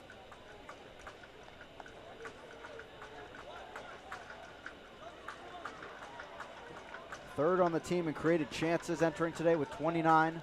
Just behind Nunez and Paulo Jr., both with 34. Yeah, the groin's one of those muscles that you don't realize how much you use it until you hurt it. Gomez over the ball. Couple options here for the Triumph. As he'll cut it back. Here's Polak. Strikes it into the box. Headed up by Seiler. And the offsides flag, I believe, was up inside the box, and it's back to forward Madison. It looked like a nice training ground move initially, but just a bit of loss of focus there, being offside on that if you knew what was coming. Also perhaps some good defensive work by Madison in stepping up. Fans of USL unveiled its elite youth platform, USL Academy. This allows clubs at all levels across the USL to develop its local youth and compete at the highest level across the United States, including the USL Academy Cup. For more information, visit uslsoccer.com/academy. For not the first time tonight, Connor Tobin is apoplectic at the officials. He was screaming so loud you could hear him over the Reedy River Riot. Ball sent in through the legs of Keegan. Good defending by Almsberg as it's back to Silvestre. You're working on the dictionary today? I'm not sure where that came from.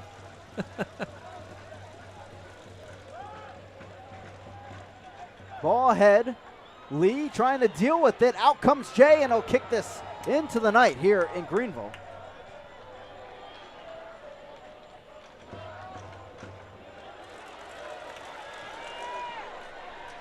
On the run, Tobin will deal with this one to keep it away from Muhammad. And they throw in for Greenville just in front. Members of Ford Madison faithful there in the stands. As you said, Chris, earlier, Madison has done a great job of keeping Omar Mohammed in check tonight. He hasn't had any of his mazy, jinky runs yet. See, perhaps if John Harkes goes to a more direct approach, perhaps at some point, some fresh legs on there for Omar Mohammed. They're driven out of play as Walker sends it that way. And they throw in coming for forward Madison. Omar Mohammed has been a sub of choice in the second half in recent matches. We'll see if it's the same here today. Of course, Cameron Saul back healthy here today. Edmundo Robinson has been an option of late. Travis Ward has seen time. Yeah, both of those two bring a little less speed, but some more strength, perhaps. Easy. A foul is won in front of the forward Madison bench. Daryl Shore right there, the head coach. This will be driven quickly to this near flank. Here is Diaz bringing the ball down. Drives it. Decent through ball there. Picked up just in time by Dallas J. Yeah, those are the diagonal runs that Madison can be very dangerous with. That ball just a little overhit.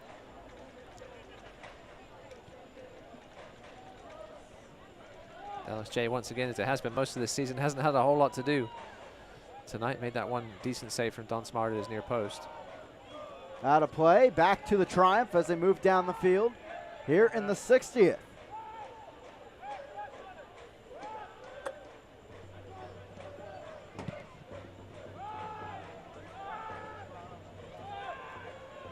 Seiler heading it back over to Jay. Both these sides not able to really find their chances so far in this second half as they're easing into it. Each other getting some possession.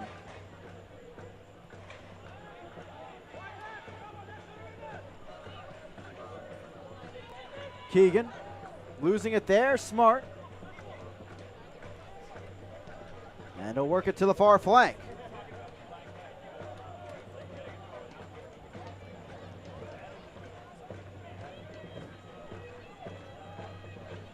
Ball over the top. On the run is Paulo Jr., but taken back by Evan Lee. Tiptoeing the sideline, he'll poke it through. Looks like it went off Muhammad. Indeed, it did. And it's a throw-in for forward Madison. Well, forward Madison's last 0-0 draw was when? First meeting between these two teams. They haven't had one since. Well, the team with the most 0-0 games this season is Tormenta with 4. The team second in that category is Greenville with 3. As this ball sent ahead for Don Smart, left side of the box, plays it in there and cleared by Evan Lee. Throw in for forward Madison in the final third. And a substitution here? No, somebody's offside again. Offside, yes, is the call once again in this match. Oh no, maybe it went out for a sure. Okay, Max Hemmings is trying to get the loose ball back to the ball point. And indeed, it will be Dallas J kicking it from inside the box. And Lee in a tough spot, has to play it back to the keeper. California native.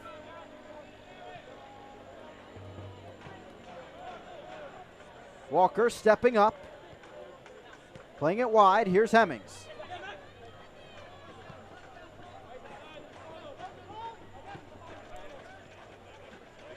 Almost a giveaway at the back, but poked free by Klaus as it was White running in there.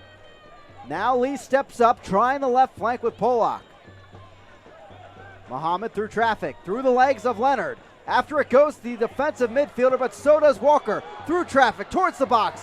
Upended, and here comes Gomez on the run to the far flank. Through ball there, back towards Gomez, but right into the open arms of Silvestre here in the 63rd. Yeah, no goals so far, but it's been a fun, entertaining end-to-end match at times. The two teams knowing how much this match could mean, especially if you get those 3 points.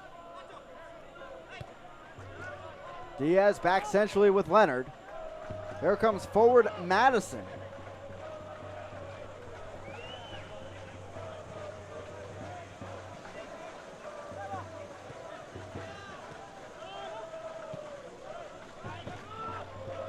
Diaz off of Hemmings. Looked like maybe it was a handball. No call there on the appeal.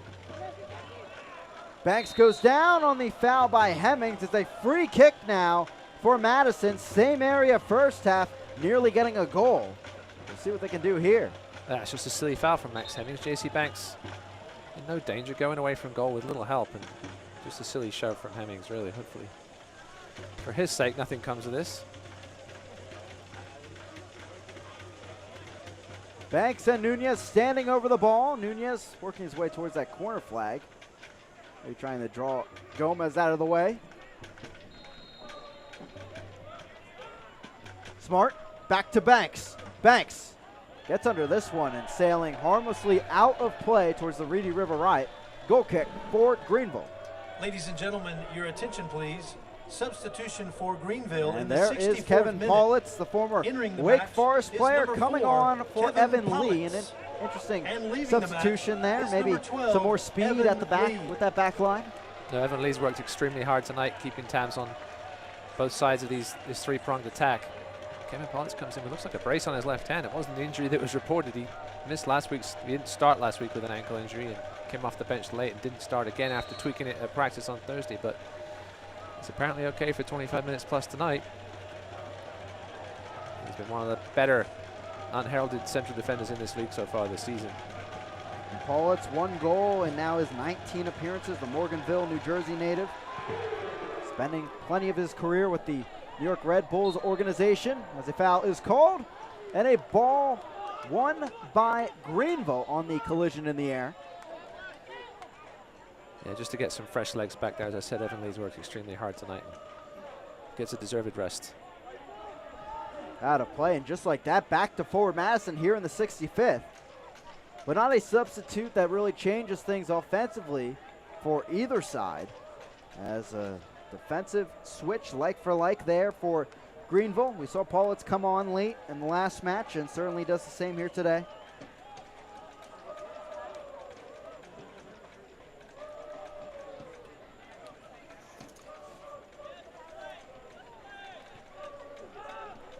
Hemmings playing it on back to Dallas J, who will whip this down the field on the right flank.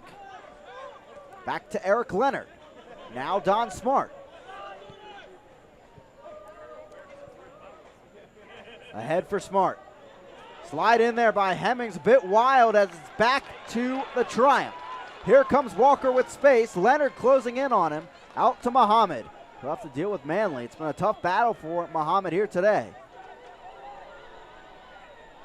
Taking the collision as he tried to work it around the defender. Not sure which way this is going to go. Going back to that last tackle by Max Hemmings. That was almost the same play he got beat on last weekend for that Toronto goal, but recovered nicely. Let's take another look at this foul. I'm not sure which way it went. Omar Mohamed and yeah, no attempt there to get the ball. He maybe attempted to get the ball, but he didn't get a piece of it. It should be going Greenville's way. We'll see. And it's Eric Leonard squeezing in there, taking the collision. Maybe not. And it looks like at least how the players are motioning, it's going to be in favor of forward Madison here in the 67th.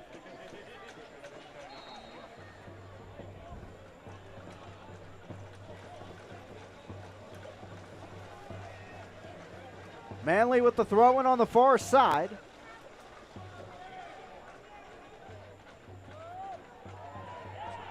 Ball still in play. No, whistle back now, a bit late, as Darryl Shore was making his case on the far side. And it will be out here for a throw-in in favor of forward Madison. There's been a lot of puzzled looks at Alyssa Nichols' way tonight. I think overall she's done a relatively good job. She's kept things under control. And been a couple of puzzling foul decisions either way, but it's been balanced. Looking at the Madison bench, it's as if Toyama's getting set to come in there as he takes a stand there, warming up a bit on his legs. Player on the left wing for Madison this season. As Dallas J stepping up and whips us into the Greenville night. Bowen.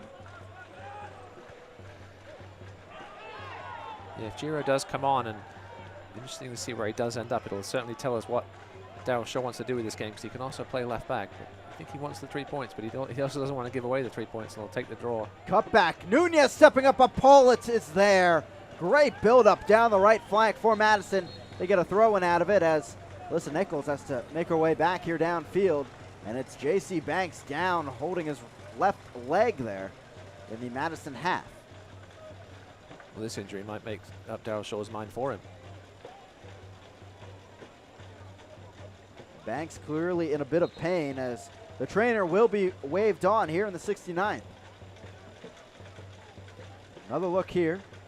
See if we can spot this injury. Yeah, he just got clipped. It's not a muscle pull, just more of a bang. You would have to think. Should be able to run that one off.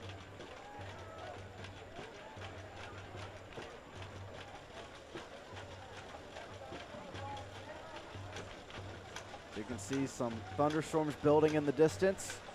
Hopefully not to disturb our night.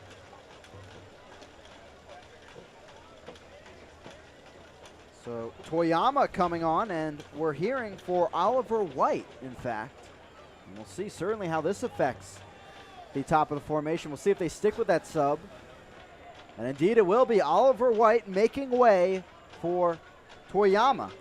There's one assist this Ladies season and gentlemen, in your his 20 attention, appearances. please. Substitution for forward Madison in the 70th Well, I think that minute. tells you that Entering Darryl the Smart's pitch going to is probably number try and settle for 77, this point. Bariga Toyama.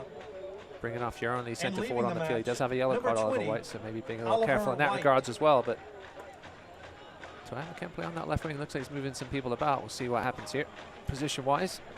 New look at the top, but shows you Madison trying to go for it here on the road, and certainly they should. With 3 points today, they would be above the playoff line, just like Greenville.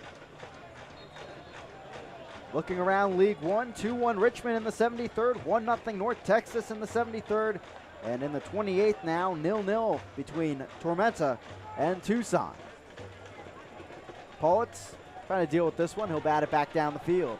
Of course, right here, 0-0, Greenville and Madison here on ESPN Plus. I'm Chris McCovic, alongside me, Ross Davenport, as we continue the final 20 minutes plus stoppage time here, still in a deadlock.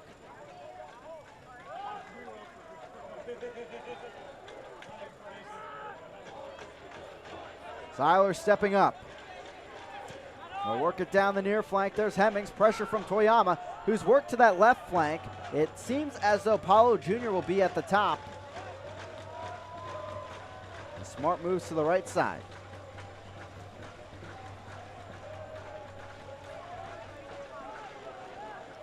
Walker back to Polak. Get to know your club. Stay up to date with all the latest Triumph news and content. Purchase tickets, merchandise, and more with the new Greenville Triumph app. Search Triumph SC in the Android or Apple App Store and download today. 72nd minute. Greenville trying to work out of the back here from Legacy Early College. So Madison going to more of almost 4-4-2 now with Paulo Jr. and Nunez up in the striker position.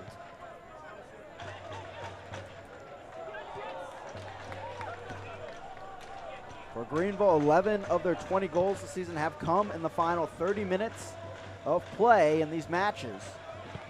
They've been more of a first half team lately, but certainly, as North Texas knows from the last few weeks ago, a team that can put them in the second half. Certainly Madison, their defense has been so strong here today, looking for their 4th clean sheet of the season. Greenville looking for their 10th. As Smart takes the ball in. Trying to switch flanks here. Down the left side. Diaz plays it in there. Top of the box. Flicked on. Toyama the strike. Saved by Jay. Headed back on off the crossbar. Klaus the header away. Smart takes it in. He'll play it out wide. No, the stop by Muhammad. And Greenville out of the situation. Man, Toyama almost introduced himself to this match in a big way, but what a save by Dallas Jay. We have 2 candidates for save of the week from this game. Reaching down with the left paw and just getting enough of that Toyama strike. What a build-up again by Madison. Really getting things going on the offensive end as we continue action here from Greenville. Back to the Triumph. Klaus up ahead. Taken in by Gomez. Back to Klaus. Here's Muhammad, left flank. 73rd now. Muhammad strikes it in. Cleared by Omsberg. And this will trickle back to Nunez. Politz all the way up, trying to keep the attack alive for the Triumph. Now Walker against J.C. Banks. And stopped, stolen away by Nunez. You can tell from these last couple of minutes that maybe neither either team is going to be settled with this point. Some great action down both ends, looking for that opening goal. We're set for a fun final 17 minutes here from South Carolina. Leonard, pressure from Bolin, but he handles it well. Back and over to Toyama.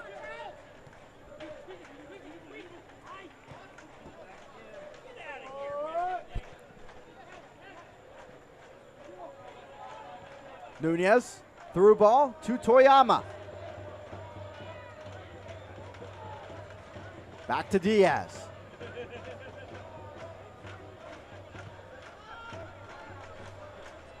Leonard.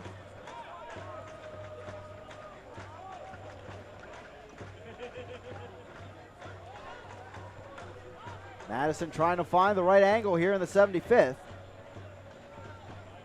Greenville sitting back a little more than they were a few minutes ago. Hopefully it's not a mistake. Play that sort of prevent defense against a team like this, and they'll find the gaps.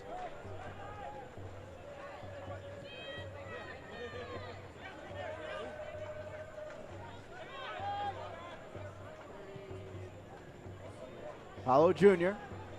In towards the box, but has to circle back over to Nunez. Now Smart, things opening up a bit on his end. They keep it centrally. Little flick ahead, but cleared back up the field. As the lone man up ahead is Keegan, as Tobin goes after it. Back to Silvestre. And here comes the Stormville, New York native, but it's circled away by Silvestre.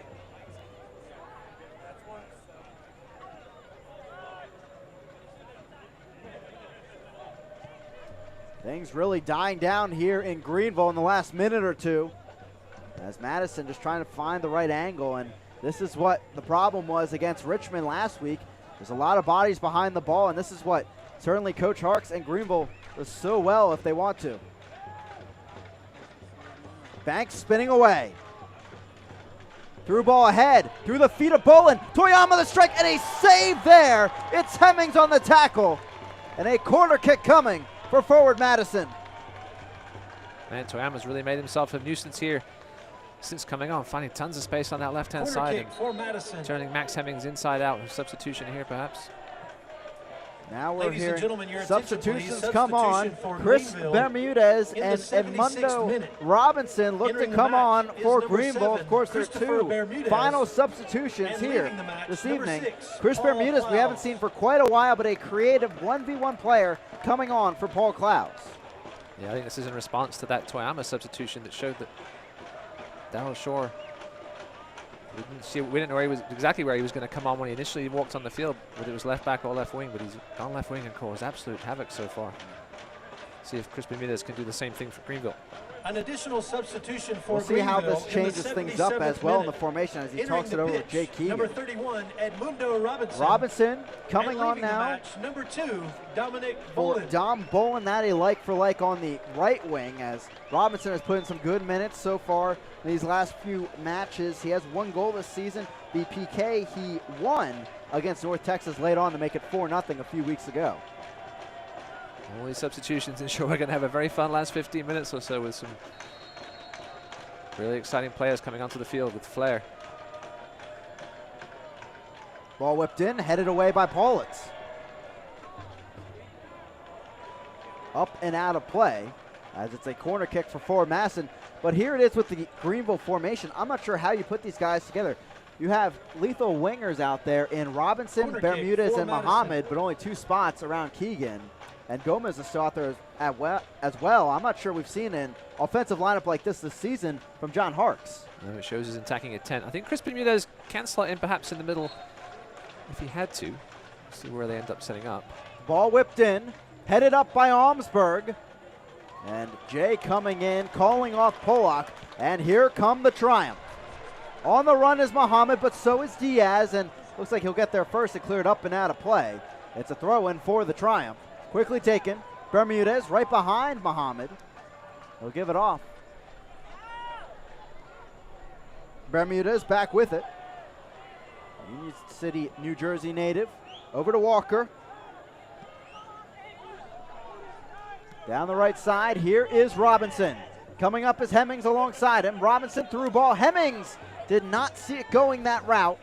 And instead out of play. Goal kick for forward Madison. Yeah, I can see what Edmundo Robinson had in mind. I'm not sure whether the ball was perhaps a little heavy. Hemmings just was never going to get there. Silvestre trying to find a defender here to pass it off to, and finally does, as it is the captain, Connor Tobin. And Greenville with 3 road trips coming up in the next 3 matches. They know how key these 3 points would be if they could pick them up here late. These substitutions show John Harks understands that just as much as anybody, as he should, with the experience under his belt. 3-game win streak in danger of ending here for the Triumph. They have 11 minutes to reverse that. Madison trying to get back on track after that 1-0 loss to Richmond last week. They've been a hot team of their own.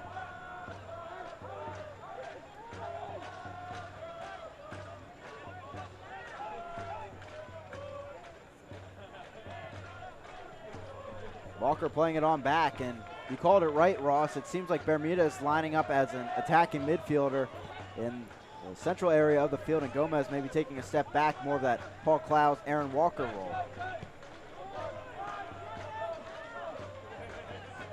Paulitz down the left side.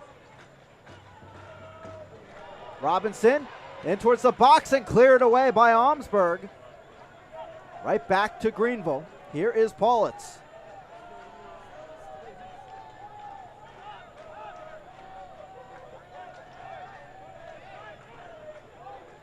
About 10 minutes remaining here from Greenville, South Carolina. Bermudez, some open room.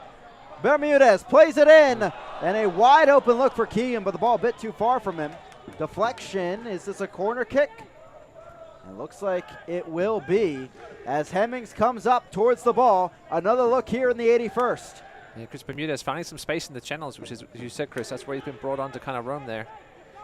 Almost a great crossing for Jake Keegan, not far away from it. Hemmings the throw-in. Cleared by Diaz. Good recovery there by the left back. Here's Seiler.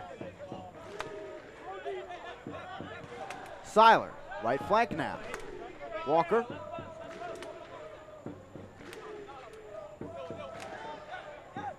Madison doing a good job getting bodies in the area, and they win the ball back as Nunez takes it in. It's interesting there from Josiel Nunez. It looked like it was a great counter-attacking opportunity, and Panamanian decided to go backwards with it. Who's up, who's down, where does your club sit? Find out every Monday in the official USL League One Power Rankings, only on USLLeague1.com. And both these teams exchanging places at the top of the power rankings in the last 2 weeks, with Greenville most recently being up there after their 3-1 win over Toronto last week as Walker wins the ball back. Slicing this to the other side of the field, but covered well by Diaz. As Bermudez winning the ball back, but short possession there is too heavy of a touch. Brings it out of play.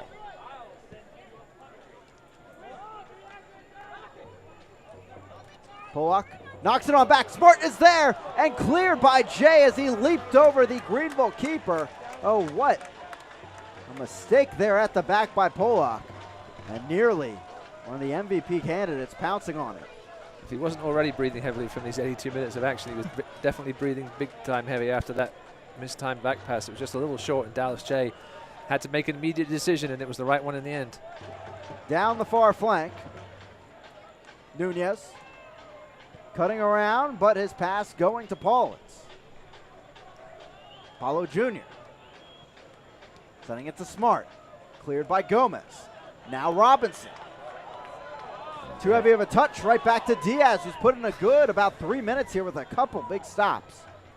Hemmings trying to slice the ball away from Toriyama and knocks it out of play.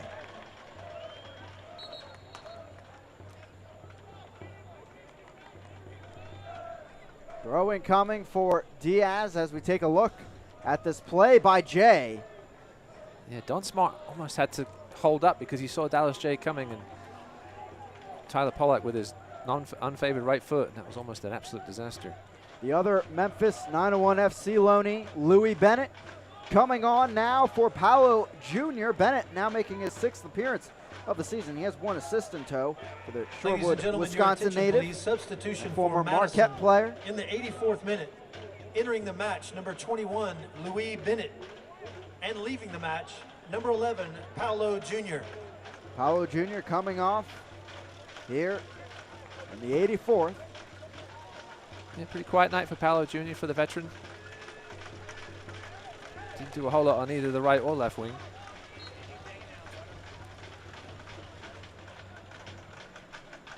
Ball thrown in, headed back, here comes Seiler, pokes it free. Bermudez couldn't get there before Leonard, it's out.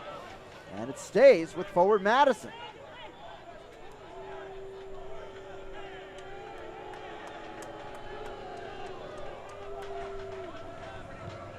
Diaz plays it top of the box. There's Nunez.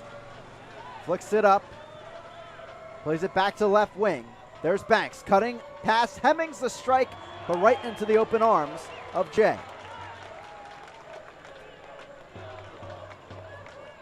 Dallas J will slow things down a little bit here, I think.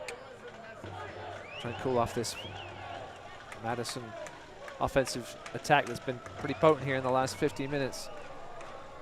Balls through Keegan and back to the other keeper, Silvestre. don't think a point for these teams is a disaster for either, but obviously Forward Madison will take it on this long road trip, and with 3 home games coming up. These two teams, of course, will meet again on the 28th, as it's a Wednesday night matchup between these two.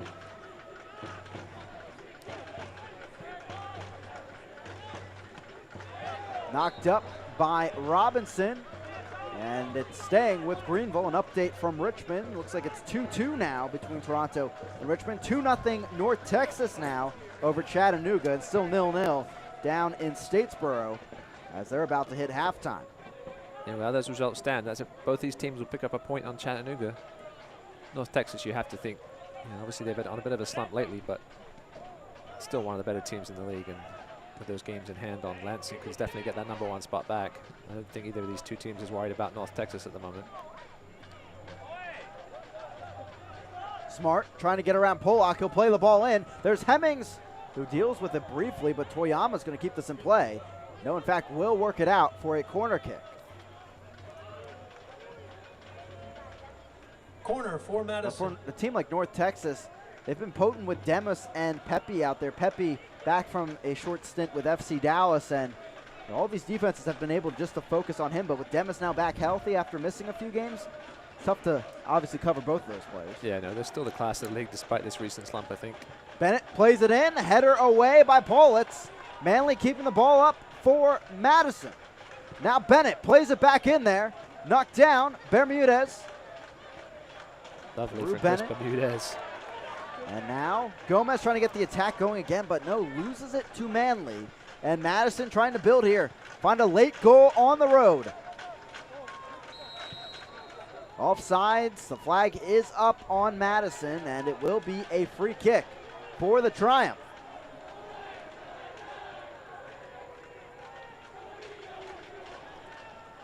Offsides now, number 6 between these two squads.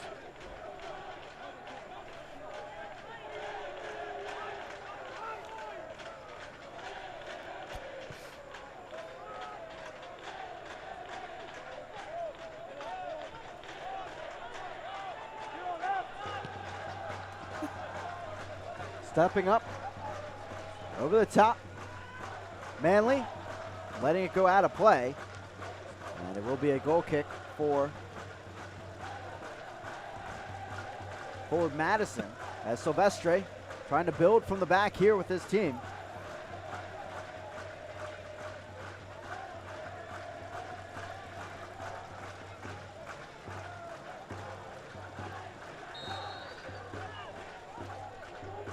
Silvestre will take the goal kick, and if you hear Ross chuckling a bit here, it's the amount of injury time on the Tormenta Tucson match we just saw come up.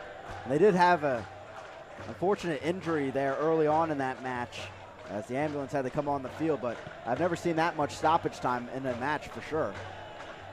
He walked off the field, so thankful for that. Yeah, really amazing considering the circumstances. As Manley stepping up the field, playing the through ball down, and it's taken back by the Triumph. Omar Mohammed switching wings now.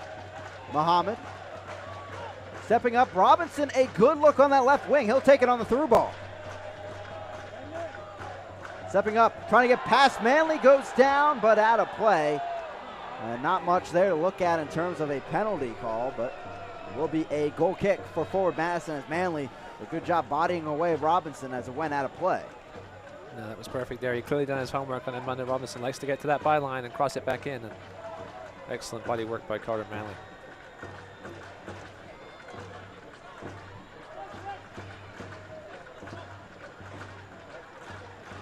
One minute from our own stoppage time here from Legacy Early College. As Silvestri sends us into the Greenville night. Both these teams deadlocked in the second half. And you have to keep in mind, both these teams had a goal called back due to offsides in this game. And certainly, it would have been even at that mark if both those goals went in.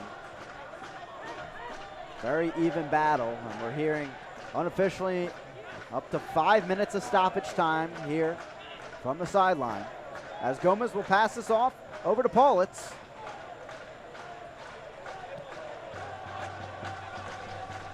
Nunez on the run. It's over to Gomez.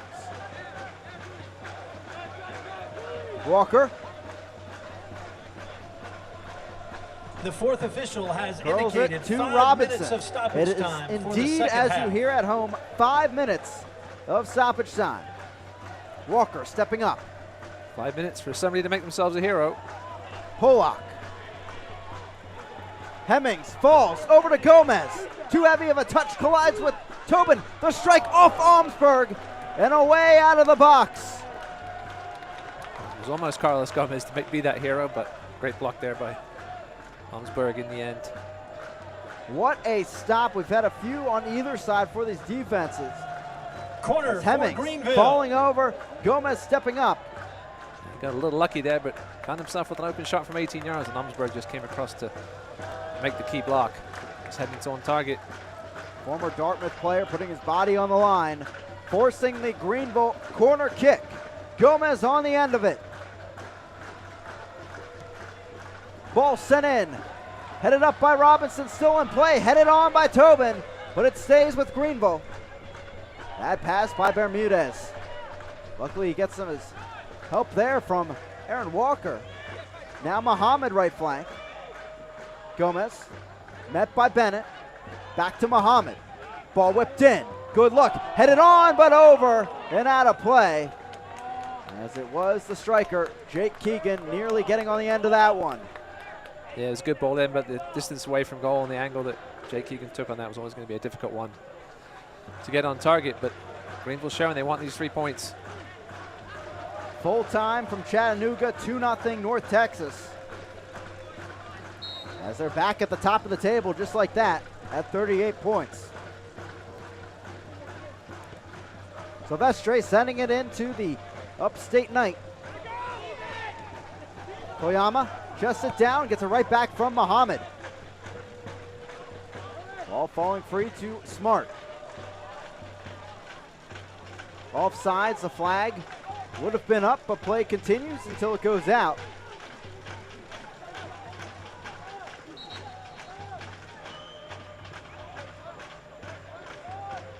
Not sure what the call is here as referees try to sort it out. The flag went up on the far side, but advantage was played. Now we do have a substitution. Ladies and gentlemen, your attention please. As it will be Russell that comes Madison on. in the 93rd minute. Entering the match is number 15, Sean Russell. And leaving the match is number 70, Josiel Nunez. And Nunez will be coming out, and he's been a strong force in the second half in the midfield. And this maybe tells you where Darryl Shore is leaning at this point in stoppage time. Maybe trying to get this point and a key clean sheet here on the road. It almost seemed initially like before Madison management didn't want Sean Russell to come in right away, but the assistant fourth referee had put up the sign and he will make his way onto the pitch and replace Nunez. Well, I think they didn't expect to get that call going their way on the throw-in, and it seems as though, at least in body movement out there, it's going to be Madison possession. Nope, back to Greenville, as now they sorted things out here on the left side of the field.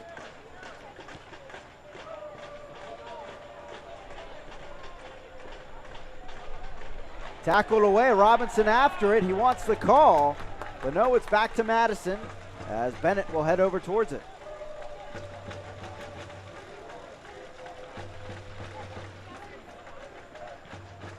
Yeah, it looks like both teams are going to be happy with this point. Again, with the results the other way, with North Texas beating Chattanooga and Richmond and Toronto drawing. Tormenta Tucson can also end in a draw. Wouldn't be a bad result for either team. They pick up a point on Chattanooga. Those maintain their position in the standings. Yeah, we thought we might end this night with some major movement in the table. Looks like we may just stick around with what we have for now. It's the first time that's happened in a while. As Toronto and Richmond, both teams really needed a win to get back into the playoff conversation, but a point apiece at City Stadium. As I mentioned, North Texas back on top. Chattanooga, after losing tonight, will certainly enjoy this result if it stays scoreless, as they'll keep their position in the top 4. But a foul is won here by Greenville, as it will be a free kick, maybe one last breath here for the Triumph. Just before the end of this match, just inside that sideline. And Pollock on the end of it. Yeah, that one was all Edmundo Robinson's fresh legs against Carter Manley's tired ones, excuse me. And we'll see if Tyler Pollock can whip this one into somewhere around the penalty spot. His legs are tired too, though, remember. 3 assists so far this season for Pollock, a Lincoln, Nebraska native. Lining into this one. Whips it in, headed up and away by Tobin. Stays alive for Greenville. Walker the strike, but cleared away by Diaz. Seconds ticking down here from Greenville. Bermuda's back with it. And that'll be all. Alyssa Nichols blows her whistle, and we end where we started. 0-0 between Forward Madison and the Greenville Triumph. What a battle in front of us this evening. And the defenses stand tall. The 10th clean sheet of the season for Greenville, and the 4th for Forward Madison. 0-0 here from the upstate. What a match in front of us, and we'll meet again in 2 weeks. Yeah, you saw Connor Tobin fall to the floor. Silvestri perhaps dealing with a bit of cramps. Both teams gave 110% in this one, and 2 of the better teams in the league come out with a 0-0 draw, a fair result. So Greenville moving up to 30 points on the table, and Madison with 29, as they'll still be looking in towards that top 4, and they'll be hoping for a favorable result between Tormenta and Tucson. Coming up, we'll take a look at our full match stats and highlights here as we put a bow on things here on the action from Greenville. 0-0, Triumph and Madison.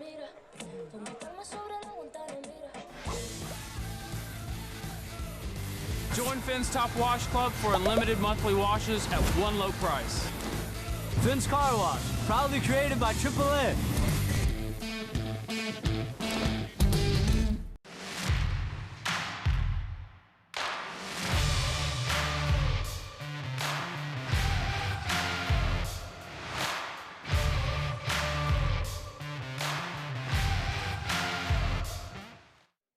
Play will continue. Keegan back across, it's in! Greenville on the board at home, it's 1-1. So with all the games and the trainings that we have in this lovely South Carolina weather, recovery is obviously very important for us in order to be able to perform on the weekends. And we do a lot of different things as players in order to recover properly. A big thing that we do is we go to Upstate Spine and Sport with Dr. J and his assistants, and they do a great job for us. They do some chiro work, they do some cupping, they'll do stretching, they'll do massage, they'll do a lot of different things for us, and we go there Tuesday every week, and additionally if we need it before the game. And I think it's great for us in order to kind of get through the week of training, because it can be difficult, we push ourselves hard, and then to be rested and ready to go by the weekend.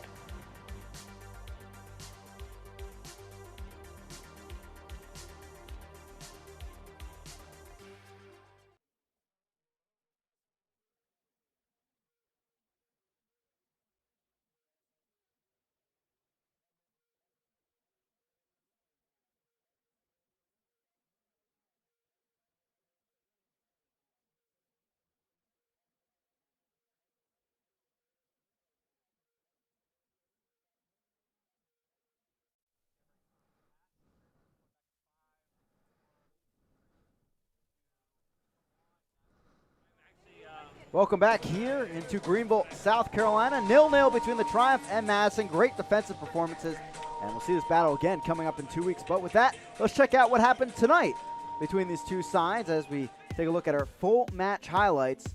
As it was, Greenville and Madison getting plenty of chances off, but just couldn't put one through. Yeah, there was definitely, this was the first one that was called back. Questionable offside decision on the flick, but obviously Greenville got their own in the second half that was called back as well, so they evened out in the end. We had 2 maybe save of the week candidates. One here from Silvestre. Yeah, showing off his athleticism there, the big man, and got 2 hands to it, which is key in those ones. And here, maybe the best chance of the night for Smart as he came down the field and lit into this one. Yeah, lovely ball through, and Don Smart, I'm not sure if he looked up to see where his help was, but gave it a whack. Alice J in the right place at the right time. Here Greenville coming the other way, and this was their goal that was called back as the strike came from the outside, but a deflection off Keegan. Yeah, I think it was less of a debatable decision. Keegan was likely at least a yard offside. Greenville kept the attack going here with balls in, dangerous ones, and Walker had a few good strikes. That one deflected away. Yeah, Diaz did just enough there to get his heel on it and deflected away from the target. Stood his ground nicely. Madison, their back line, getting rid of the ball multiple times and putting in chances of their own. This, a great save from Jay, getting the left paw down. What a great reaction save that was. He had to get down low very quickly. Stuck that strong paw out and then the header off the bar. Banks almost putting the rebound back there. And those probably the best chances of the day for Madison and Greenville. 2 Save of the Week candidates here in League One, and certainly also 2 goals called back to keep in mind on the offsides flag, and that really was the story tonight. Many of these offsides calls with 6 combined overall, 19 shots, but just 4 shots on target combined. Yeah, as the stats say, a very tight match and a fair result. I think these 2 teams will meet each other again on the 28th up in Madison, and we'll see if either one of them can get a goal on the board after 2 0-0 meetings so far. And either team able to get a goal on each other after 2 matches. We'll see if the 3rd installment changes things. Coming up on the 28th shortly, they're the Triumph greeting their fans. The 10th clean sheet of the season for the Triumph, the 4th overall for Forward Madison. So the defenses, they've been the story of these runs, and certainly it continued here this evening. Thank you, of course, for joining us here on ESPN Plus. A fantastic match here in front of us. Ends 0-0 for Ross Davenport and our entire crew. Thank you for tuning in, and we'll catch you next time. I'm Chris Markoviak as Greenville meets Toronto on Friday, and Madison coming up will face Richmond. We'll see you for another week of USL League One action.